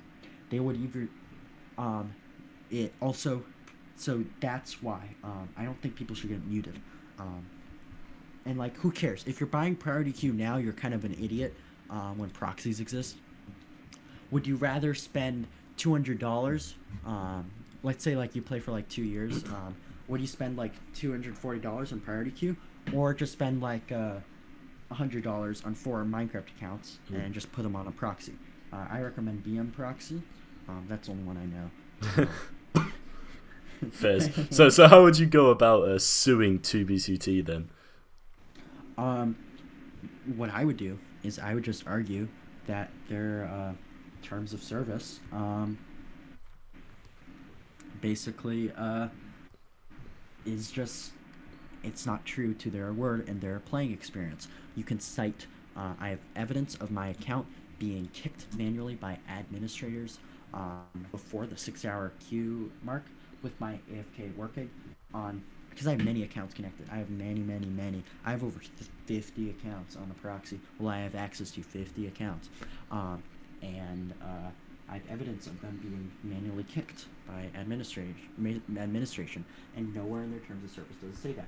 I am fine with people getting priority banned. If you pay for priority queue, you deserve to be banned and raise $20. And also, and it's also on the same level of those people who complain that they can't afford an hour and a half of work at McDonald's.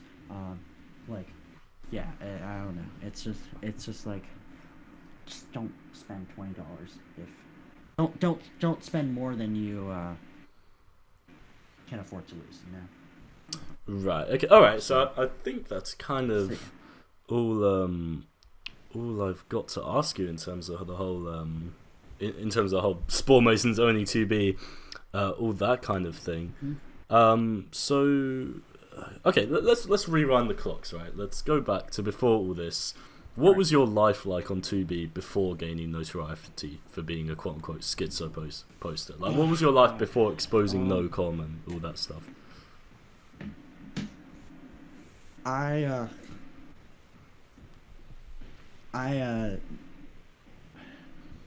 done a lot on 2B2T and not been recognized.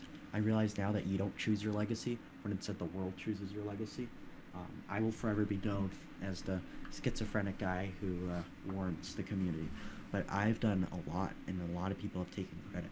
Well, talk about it. You've got this outlet, you've got this interview, right. I'm sure many people will be watching. Let's just rewind the clock from before pre-nocom, from when I started join 2B2T. When I started 2B2T, I started in a very unique time. It was around Etika. I don't care if I dox myself. I have nothing to lose. No one's gonna. I'm born in Switzerland, and half German, and then I moved to New York City. This is public information. You can search for my address on DocSpin. All right. Cool, I guess. I didn't ask, but sure. I joined GTT in July. I joined July 2019. Yeah, that's around that. And I was a complete idiot. I had my experience with the internet, like I'm a bit gullible, I joined when I was making my Minecraft account for my username. I thought it said real life name, so I just put my real life name, my first and last name, and that was my username for about a month. It was super cool shit. So yeah, I joined 2B2T. Well, first I joined 9B9T because I think 9B9T is a memorial for Etika, and it was created because of Etika, because 9 gang. So I joined 9B9T. I played for a month, but then I'm like, I know it wasn't, but I thought it was. So you thought 2B2T was a memorial server to Etika? Yeah. Nice. 9B9T was, and then 2B2T. Oh, 9B9T, okay. 2B2T was just a Minecraft server. It was Etika's favorite Minecraft server. I learned about FitMC in August. So you learned about the server through Etika because you're an Etika fan? Yes. Okay. For me, 2B2T was fun if action gameplay, I love PvP. I HVH on TF2, and I'm known as Elder God Heavy back then. You can search that name up. It's pretty controversial, yeah. I basically I really loved PvPing. So what I would do is I'd buy kits from shops, and then I'd pull up to spawn and then PvP there. The issue is that when you're vanilla, you can't PvP on 2B2T, especially when you don't know what Minecraft really is, because you've just played it for Minecraft. You just play. Your first time on Minecraft is 2B2T. When your first time on Minecraft is 2B2T, you don't know a thing about the game. Yeah. And I still don't really know. And this was when 32Ks exist. So I'd pull up to spawn, right? Well, in your unenchanted diamond armor and fucking... My unenchanted diamond armor, completely vanilla, and all of a sudden, I remember my first death. It was by this guy named Svix, and he was in VSB. And I do not remember that person. Yeah, he was. This was back when BSB was owning Spawn. And I remember this guy, Squid Launcher. Oh, I remember that guy. He was annoying as fuck. Yeah, I thought he was super cool because he could kill me instantly. Nice. Same with this guy 4YL.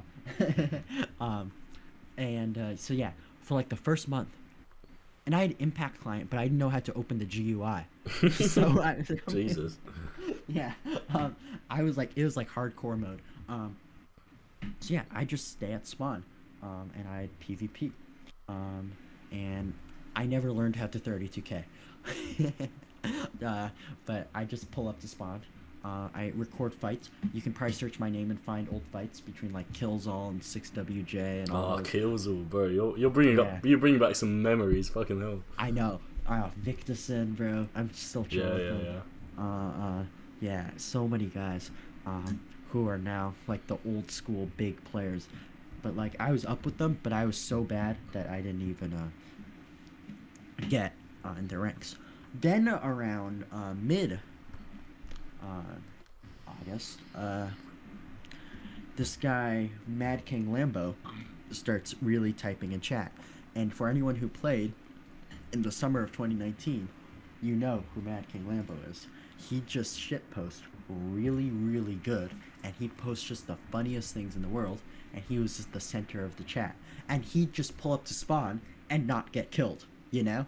Mm. And I thought that was... Because I wanted to be allies with every single group. To not get killed at spawn and just kill new players. Nice.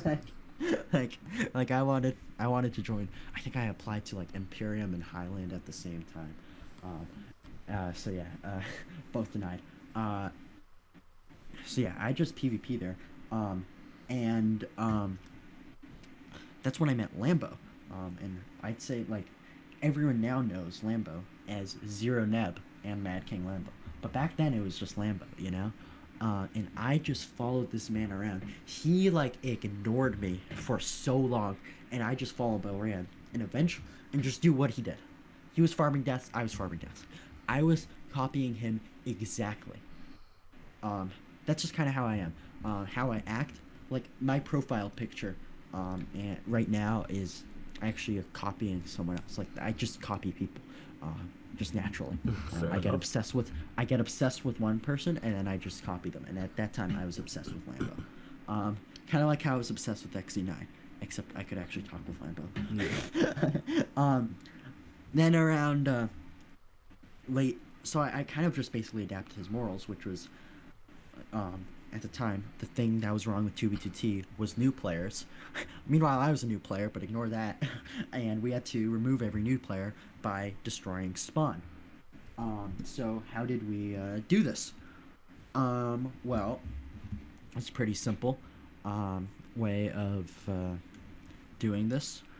We basically pulled up to spawn, killed a bunch of new players, and we just blow up spawn. We'd grab TNT and blow up spawn.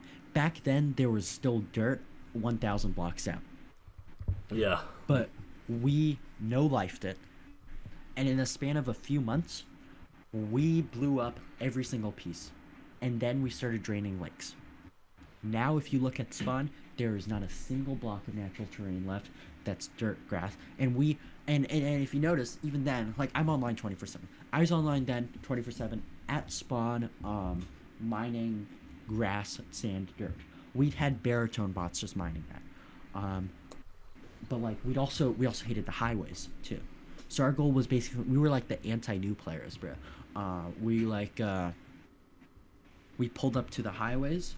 The classic anti-new player whilst being a new player yourself. Yeah. We pulled up to the highways and we just withered it. The Mad King Lambo loves Hatsune Miku withers. That was all us. We also had 4 pilot with us. They did a lot of the work. And like by a lot, I mean I was spending like 12 hours a day on this. They were spending like 20 hours a day. Like we had we have no lives. We have nothing going for us. It's just what we do. Like we're like literally losers. But whatever. It's just how life is. Yeah, and like that 5K guy who was an IIS member, because IIS was public. IIS was like the Masons at the time for us, but only for us. And we need to pull up to the IIS,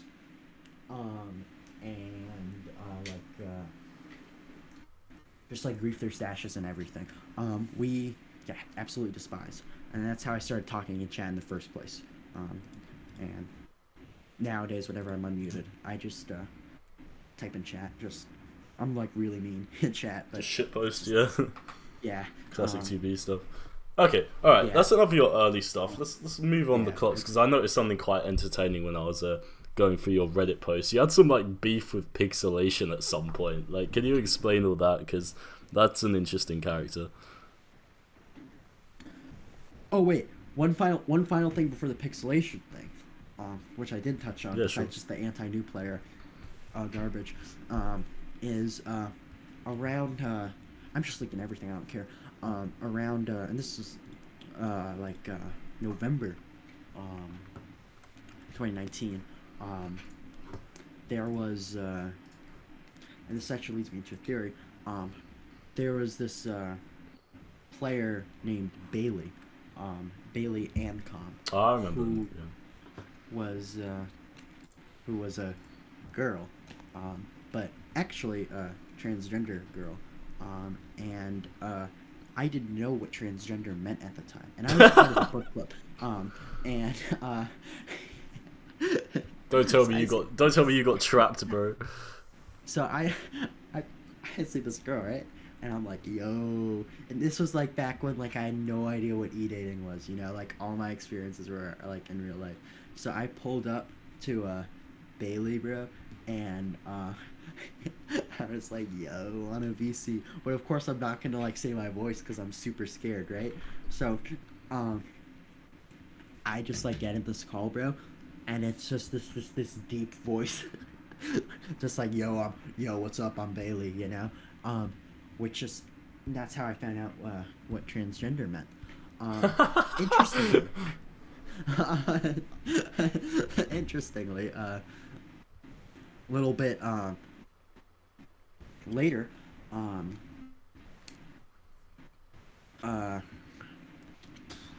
what is it? Armor Smith. I got on under Armor Smith's radar somehow, and I became his co-leader for a bit. If you check the archives for Armor Smith's followers, you will see Nebulas and Armor Smith. And what we did, and I have to touch on this because now there's a whole group on this, we were planning to control the server. It was a brilliant plan by... As always with Armor Smith. Basically, because it always works when it's with Armor Smith.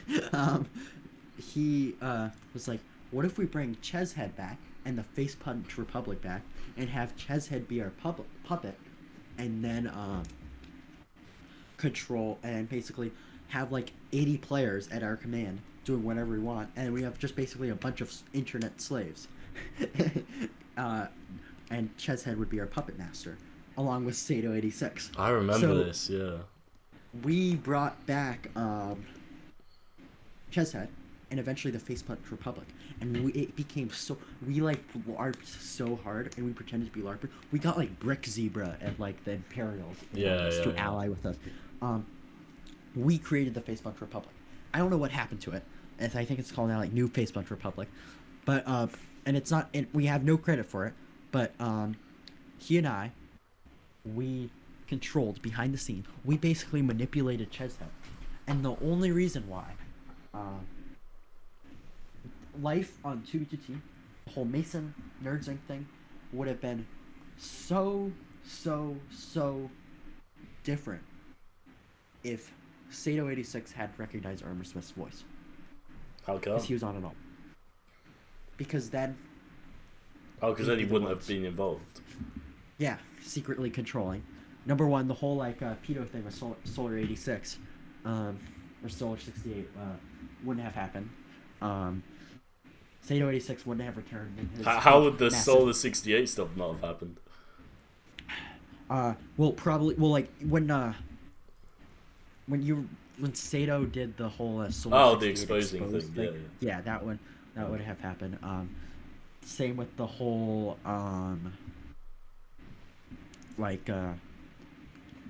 what's its face? The whole So you're saying basically the whole reason Sato and farewell Chezhead post. came back for a year or two was because of this. Okay, fair. Alright, that's pretty cool. And and then we're basically responsible for the new Face Punch Republic. And the only reason, and if he didn't recognize Armor Smith's voice, I could right now just be, you could be interviewing me, but instead be asking me questions on the Face Punch Republic. So that could have been a different timeline. But, yeah, that's funny. Damn. Yeah. Alright, Okay. I just wanted to throw that in. Anyways. Yeah. Anyway, pixelation drama. Let's go. Yeah. Okay, pixelation.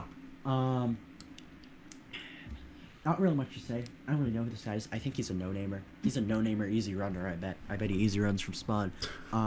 Okay. And,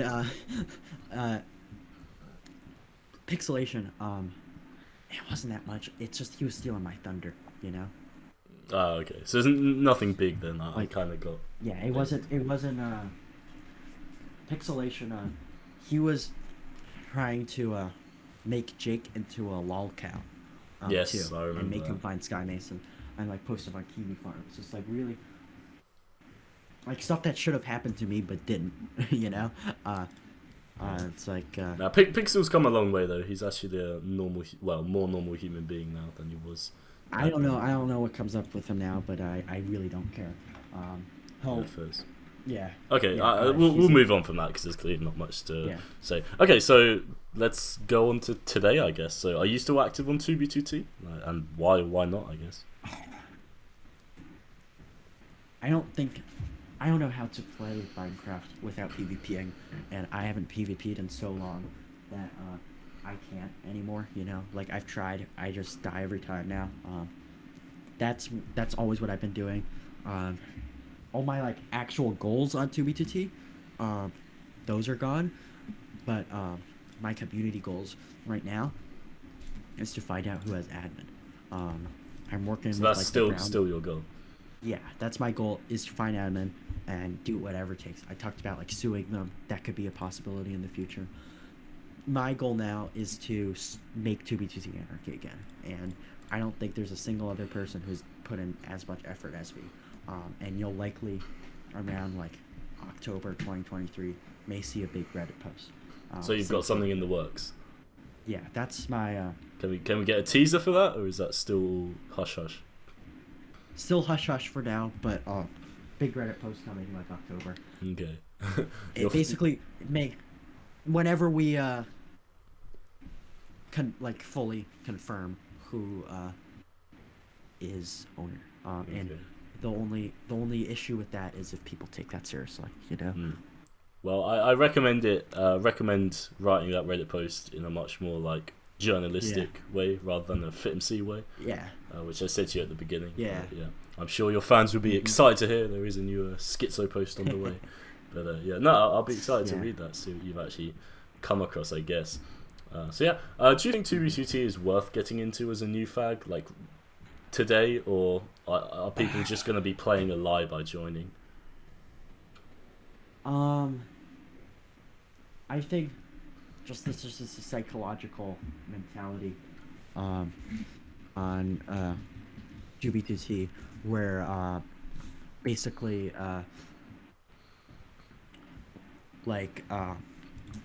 what's its face, the whole there's this interesting psychology that happens where, because everyone joins from Fit, no one joins from anything else, you know. I know people join from, like,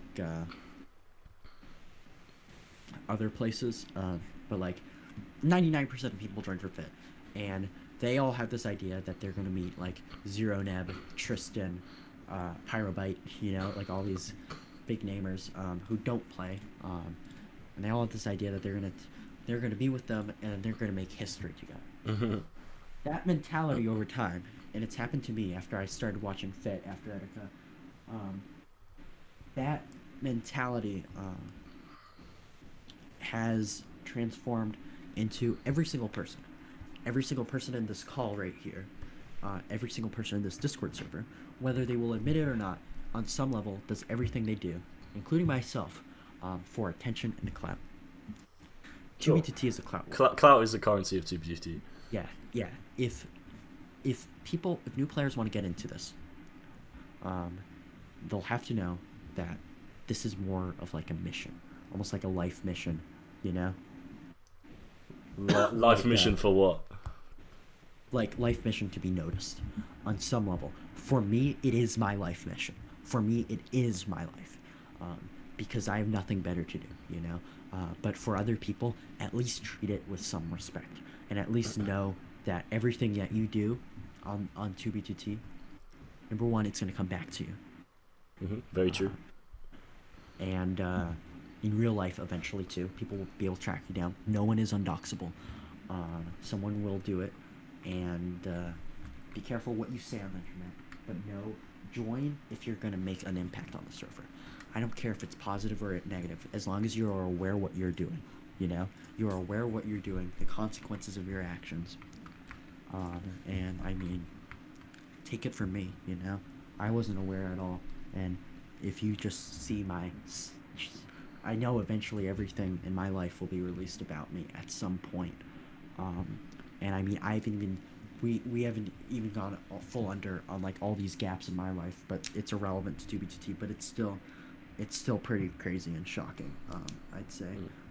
But like, yeah, biggest advice for a new player who hasn't joined yet is just observe. It's so much more fun to observe.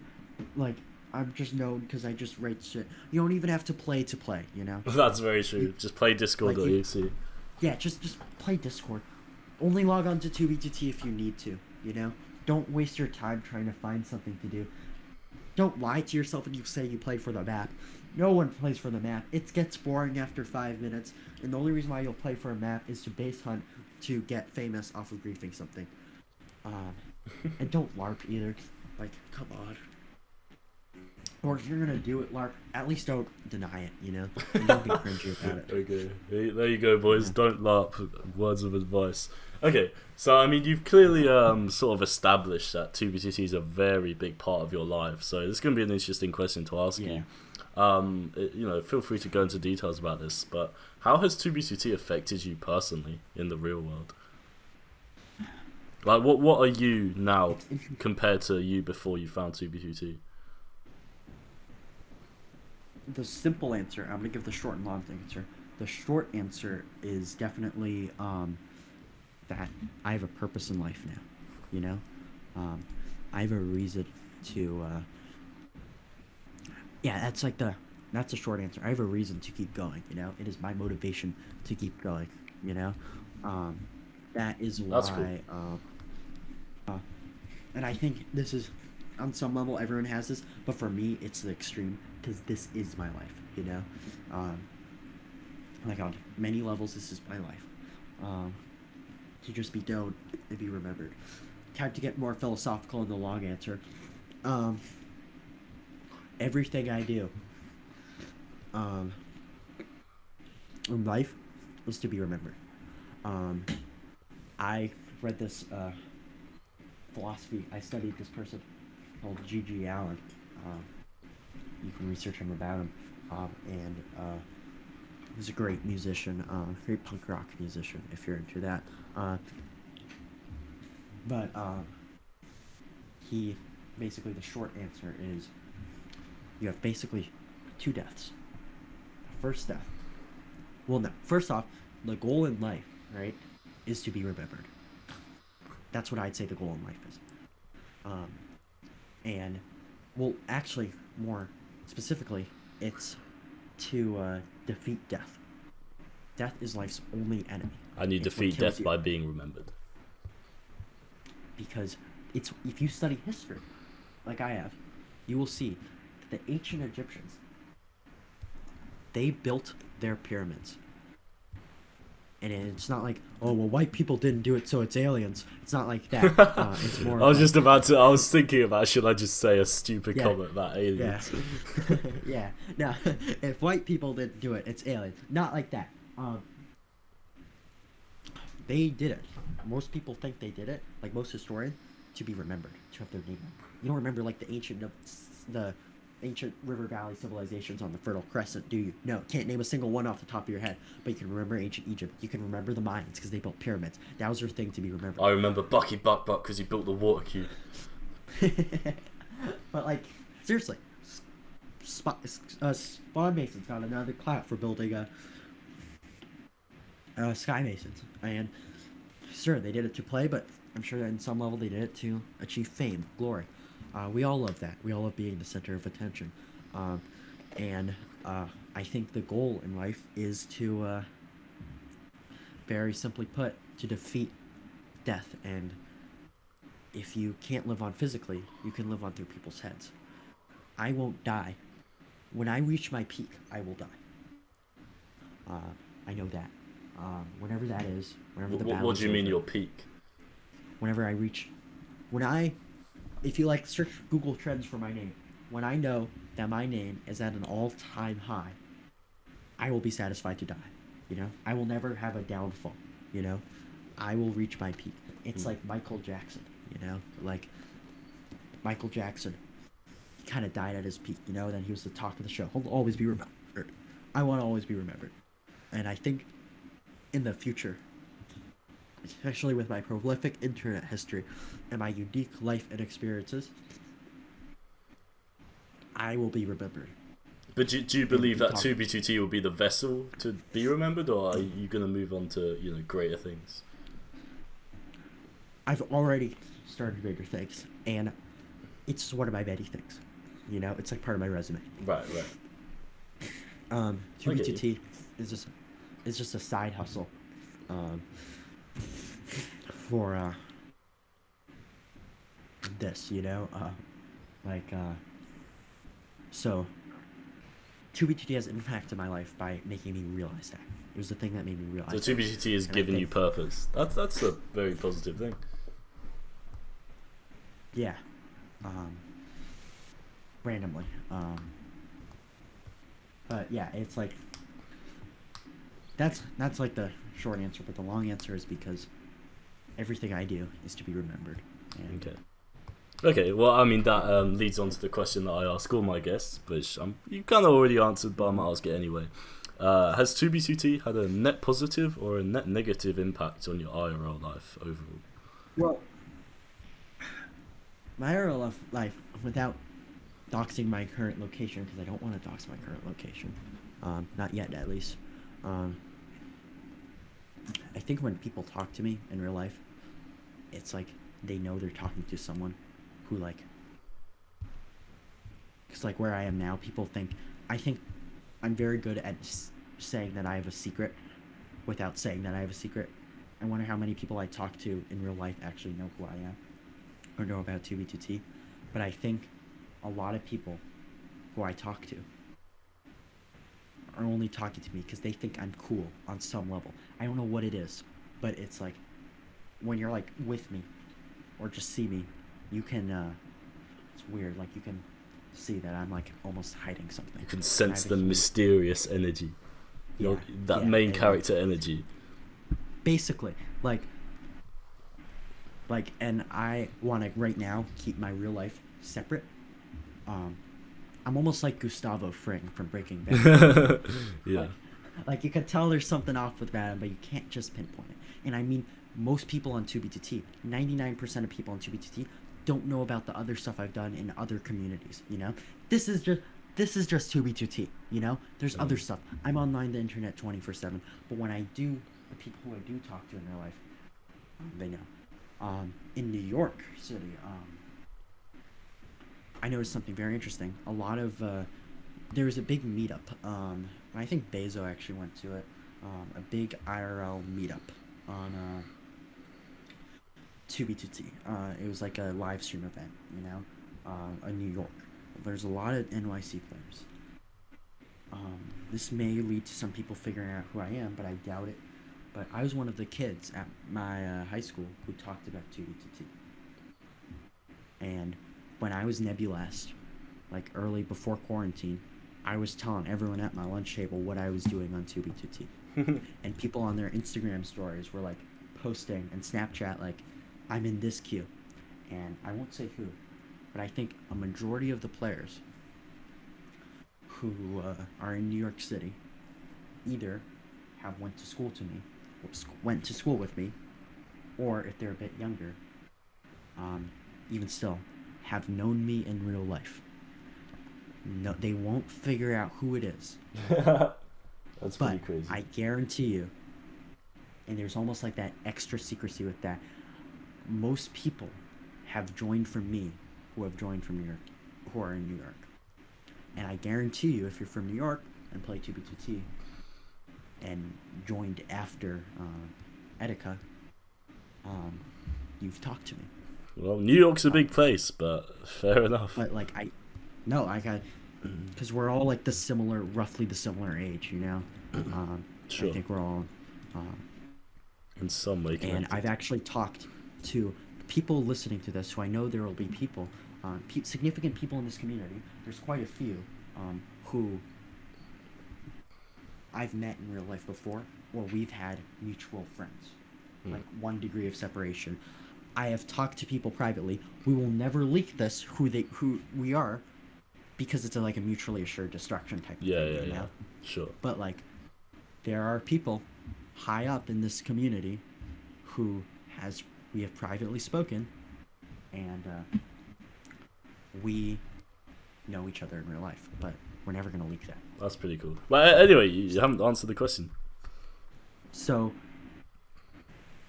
well, it leads me to like the answer, which is basically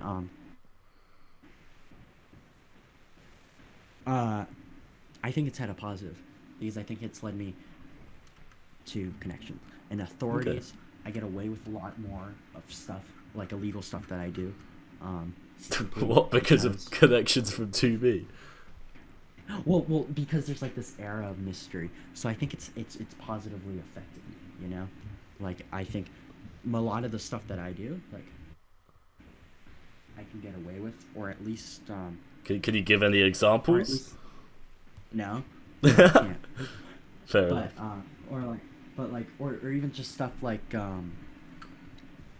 just talking to people. It's like it's a lot easier to make friends when you like have a secret to hide, because then it makes you intriguing, you know, and not just a 2B secret. It's not just 2B. Yeah. So I think it's had a, but okay.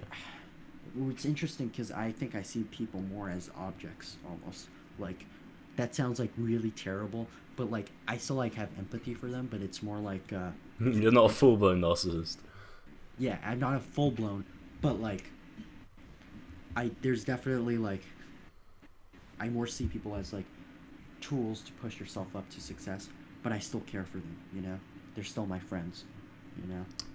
Right. I'll still die for them. Interesting, you know? interesting. I mean, what would some of the negative effects be? Like negative impacts 2B's had on you? Mental health. Jesus Christ. I did not go like outside or talk to anyone at all from like start of quarantine to like middle of 2022. Like Jesus. Yeah, like and the people who I did talk to probably at least in the mid 2020s, which is a whole separate podcast in and of itself of 9B9T, because I have also life on 9B9T, well, used to. That also really affected me, and yeah, I don't think I can even like, it'd be smart for me to even say some of the negative effects, you know, like it just personal things. Not personal, just more of like I could get in trouble for saying it, you know. What do you mean? Like, I feel like it's just, or like I'll get like the feds on me again or something, like just like, or like some like mental health warrant, you know, like you have to go to an institution or something, you know, because like, yeah. Right, you think you'll be institutionalized because of some of the things 2BGT's made you do in the... Right, okay, well, fair enough, I suppose. Not something I thought I'd be hearing on this fine Wednesday night. But like, you know, it's like, you're like I'm still like a functional human being, you know? It's like, can function normally. It's just like, it's just sometimes, it's just hard. I'm sensing a touch of the tism here. Yeah. Fair. Okay, well, definitely a slight touch, yeah. So this is a question from Verts. I thought I'd add in here just because I love Verts, and then I'll let you talk to Bezo for a second, see if that comes up with anything interesting. But Verts asks, why did you grief the first 2B2C wedding? Well, number one, there's two reasons. Firstly, it was because we needed footage for one of our trailer videos, well, announcement that, hey, we're here, because we made everything that we were doing, like finding SpawnMasons, public with the Zero Never Appreciation Group Part 2 in late May, and one of our things was, hey, we're actively stopping the Masons, and one of our sources had, I think, wrongly told us that there was a Mason in the wedding. I think there might have been one Mason builder, so we were like, hey, we're doing something against this. We may not have SpawnMasons, but we're still doing something against it. So that's why we griefed it. And we also needed footage, and it was great footage, like really good footage. Okay. And we were gonna grief the second one, but then we actually got kicked from Q, and someone else griefed it. But like we couldn't log in all day that day on TBTT just by coincidence. But so yeah, that's why we. Okay, well, I'm sure Verts will appreciate that answer, even though he's no longer in VC. But okay, well, Neb, you've been fucking incredibly interesting to talk to. You're quite the personality. Going into this, I did not expect the conversation that we've just had. It's definitely been interesting for sure. You said some pretty wild stuff. There's been a few moments where I've just like been like, the fuck am I recording? And on that note, we're gonna get in special guest and fellow 2B2T podcaster Bezo, who would like to ask you some follow-up questions. If this section ends up being shit, I will edit it out, but if you're hearing this right now, then something juicy happened. So Bezo, he's now joined us in the studio, and I will unmute him. Bezo, welcome. Hello, guys. I would just like to start out by saying, Neb, you mentioned Michael Jackson, wasn't it? That you want to be as prolific as? Was that the name? Well, okay. Well, I'm just asking. Was that the name though? Was that what you said?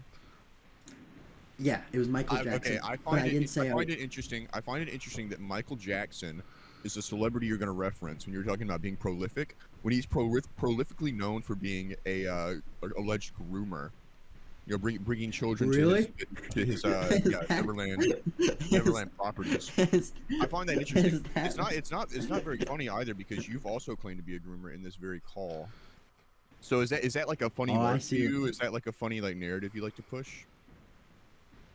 Well, okay. Sort of number one. No. All right. Let me explain. Number one, I didn't know. I actually don't know if Michael Jackson did that. He was just the first celebrity to pop in my mind. Yeah, well, you don't really know a lot of things, do you? And I also, according to your thing, you just said Michael Jackson.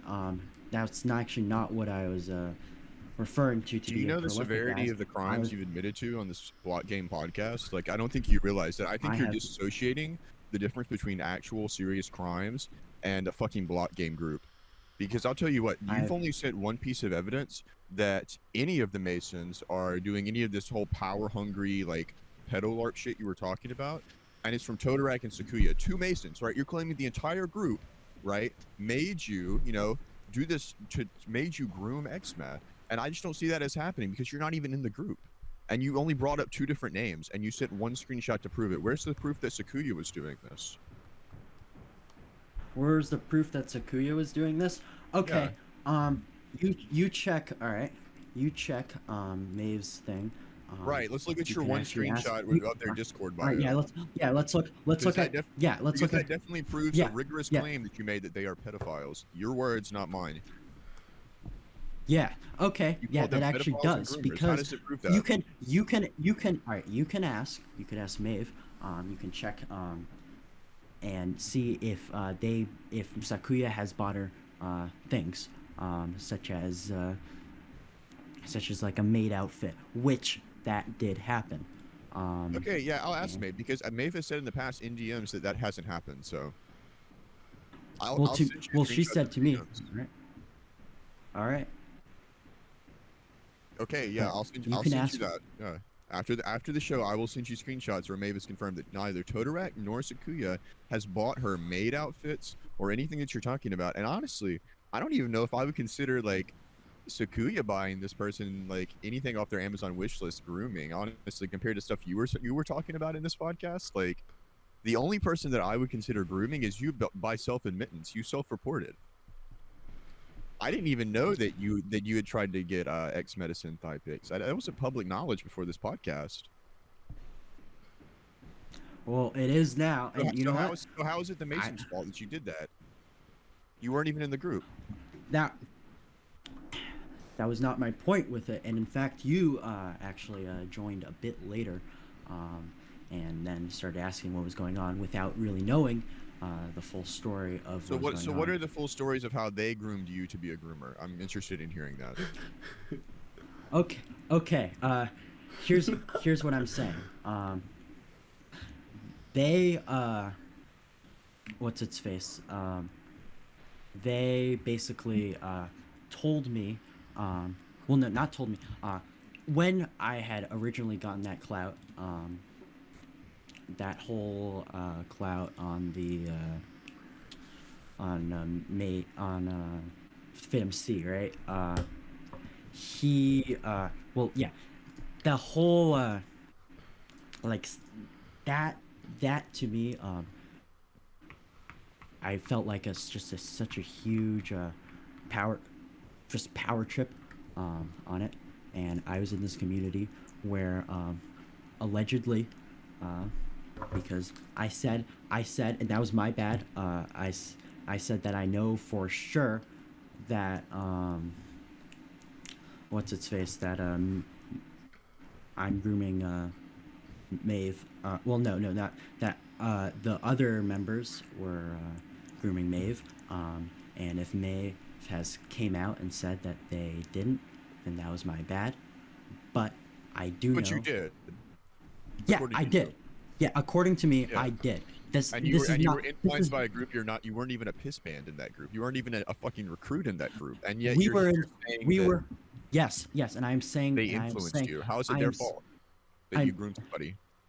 It is their fault because we were in the rat house together, and this was like pre SpawnMasons. Well, like not pre SpawnMasons. SpawnMasons had already been built, but this was the thing that like came before it. So it was mainly just it's basically a friend. It was a base between. Let's get to it. I'm getting there. You're talking about a 2v2T base. I'm talking about real shit here. Yes. I'm getting there. All right. If you would stop constantly interrupting me with your very intelligent debate tactics, because what you usually do for clout, by the way, is to pretend to be the white knight hero. Pretend. Look, Nev, I'm no. For exposing people when there's evidence. All my videos have screenshots, voice recordings, everything. You name it, right? All the claims that I make in my video are not claims made by me. It's made by other people and posted on my channel. So congratulations. Yes. There's going to be a simp grade 5. I don't claim to be anything that I'm not, okay? I just put the evidence forth, and if people want to make their own assumptions, they can, right? But the thing is, you've only put one screenshot forth that I already had, right, to claim these people manipulated you into becoming some sort of groomer. Where's the evidence that they did that? Where's the screenshots? Where's the proof? It's just something they implied, because there's no screenshots of any messages that I've seen that they've told you to do this. It's a pretty shitty claim to be doing that, okay? Because I've never claimed the Masons are pedos, because I don't have the evidence to say that, okay? And if you don't have the evidence to say that, you shouldn't be saying that either, especially on a podcast that gets like an upward of 2,000 to 3,000 views on some of its most popular videos. I'm sure yours is going to do great, and everyone's going to see you with these libelous, slanderous claims about the Masons. Yeah, and you know what? I don't care if they do. You obviously care about your reputation. You go after people, you accuse them of. It's not about reputation anymore. It's about the law. You've already admitted to 2 other different crimes, and now you're slandering people.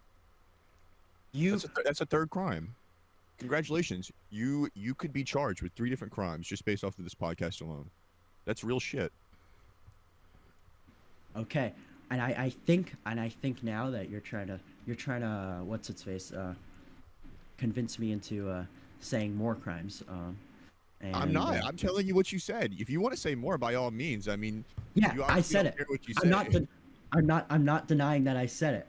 And I'm saying that because we were in a group together, and I felt power hungry, and I was around these people who are also powerful in the server. I thought I could use my power to groom someone, and then later on, I realized that was a pretty shitty thing to do, and I was super scared of coming out with it. And now there's no coming out with that. There's no coming out with that. You told her to write her name on her thigh and send it to you. Where was was that the SpawnMasons' fault that they did that?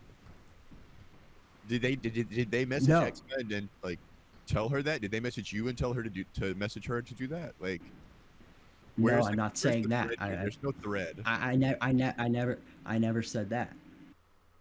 But you're saying it's their fault still. So how is it their fault? I'm saying it's their fault. All right. I probably misspoke. I misspoke. Well, you're continuing to reinforce that, so it's not really a misspeak. Well, like, now I'm not. I'm not. Okay, so you're continuing to- backpedaling now. Cool. I'm backpedaling now because I realized. Yeah. I'm slandering the Masons because I don't like them. Yikes. Yeah. So let's get this straight, right? You've threatened to kill a SpawnMason's girlfriend, right? I heard about that happening before I joined the VC. I don't know the entire details of that, but this was public. And then This is resolved. This is resolved. We made up. Well, okay, but you've already done that. You've threatened to kill a SpawnMason's girlfriend. So there's that, right? And then now you're admitting to grooming Xma. You're admitting to trying to solicit pictures from a minor. So there's also that. And then you've also slandered the SpawnMasons publicly. The entire group, not just Todorak and Kuya. You said the SpawnMasons, right? That encapsulates the entire group. So you've slandered the entire group by calling them groomers and pedophiles. Did they ever did anything like that or ever manipulated you to do anything like that? Why are you shifting the blame on people in a block game when you're talking about serious shit? So that's what pisses me off so much. People warp their fucking reality in this game. And they fucking... Like, I don't care what mental illnesses you have. You have to realize what you're saying is fucking brain dead. So what you're gonna do now, right, is like you're gonna like compile all these crimes and then send them to the I don't think I'm gonna be the one to do that. I think it's probably gonna be one of the 4,000 viewers that's listening to this right now if it actually makes it into Dig's podcast. Oh yeah. Yeah, and there's gonna be a huge Zero Neb crusade, but with absolutely no reaction. Is that what you want? Do you want people to like come after you legally and like ruin you and send you to prison? Is that what you really want over a block game? Over Discord? It's not gonna happen. Is that your goal? It's not gonna happen. You don't think that's gonna happen? I guarantee you.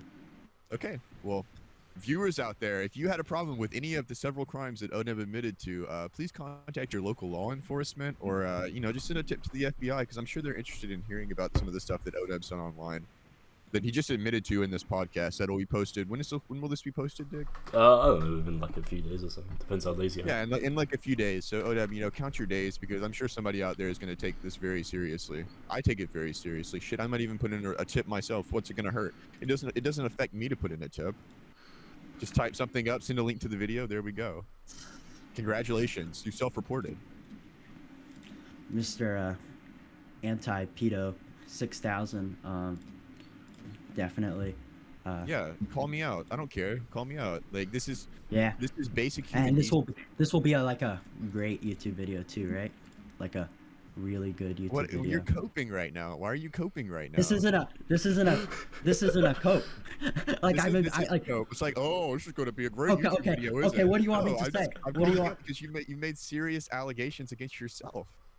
Yeah. Okay. What do you want me to say? That you want me to defend my? I have no defense. Like, why would you admit to something like that on a public podcast and be proud about it? Like, fucking LARP about it like it's like you're fucking griefing a base or some shit. Like, no, this is like real human in real life shit. Like, this is not fun anarchy server. Like, this is real shit. I don't think you're getting that. The line between fact and fiction is blurring too much for you, and you don't really understand what's real and what's not. Okay, I like your psychological. And you want to blame this group that has nothing to do with this just because, like, what you want them to like let you in or something? Like, I don't understand. It's like some sort of like deep state comparison. Like, it's just really cringe and LARP, and it's like also illegal. Okay. Well, I hope see myself in a future Simpgate episode. Is that what you want? You're not. This is Dig's content. I'll let him post it if he wants to, but I really think he should post this part because, like, I feel like after everything, right? Like you talked about this and then you just continued on talking about griefing a block game base. Like, it's like saying something like that has no weight or severity to you. You were talking about seeing people as objects. Like, clearly you do lack empathy if you're okay with talking about something like that and then just hopping right back on the fucking block game Lego train. Like, it's not like, it's not cool, dude. I'm sure you did this community a great service with your psychological evaluation and your anonymous FBI. I'm tip. just This will make- explaining this will what you make literally two- have said in this podcast. We're This will make a- recapping right now. I'm trying to explain So, to you why am this I is am, okay. am I supposed to say anything? Sure, go. or What do you like- have to say? It's just gonna be more code. Well, Go no. ahead. Am I supposed to say anything, or am I supposed to just like listen to you lecture me on like? Oh no, but if you want, I can remove Bezo whenever you want. Just like I'd like for you to Nah. admit that the Masons had nothing to do with what you've done, and that is all you, because that is all you. They had nothing to do with it, unless you can provide screenshots or any other kind of substantial proof. I think that's very slanderous of you to say and very damaging to the group. Okay, it was. I've it never was made all those me. claims, and I misspoke. It was all me. Are you happy? okay, I'm glad we cleared it up. All right. All right, Dig. okay, Take back over. one sec. You can take your seat again. I'll go back into Thank the, you, thank you, thank you. to the lounge. Alright, Goodbye, Dig viewers. goodbye. Okay, well that was eventful. Jesus Christ. What a way to end. Zeroneb. Yeah, bro went hard on you. Yeah. Yeah. I it's guess just it's- it- I mean, any not- kind of closing remarks on what he had to say there? I don't want to say anything, especially when this guy's muted and he can't defend himself. You know, I don't think Bezo would do the same for me, and then, or like mute me and then talk shit about me. You know, if I'm going to say anything to Bezo, he'll have to be unmuted. You know, I don't have any remarks unless he has a fair audience, because right now there's an unfair like power advantage right now. You know? Well, the audience is on you right now. You know, Bezo's had his chance to speak. All right, Bezo says, right now, go ahead. Also, reconnect to So, the server, please. So yeah. All right, I have your permission. So So, yeah, Hope it's not talk like as shit much talking. shit as you want, bro.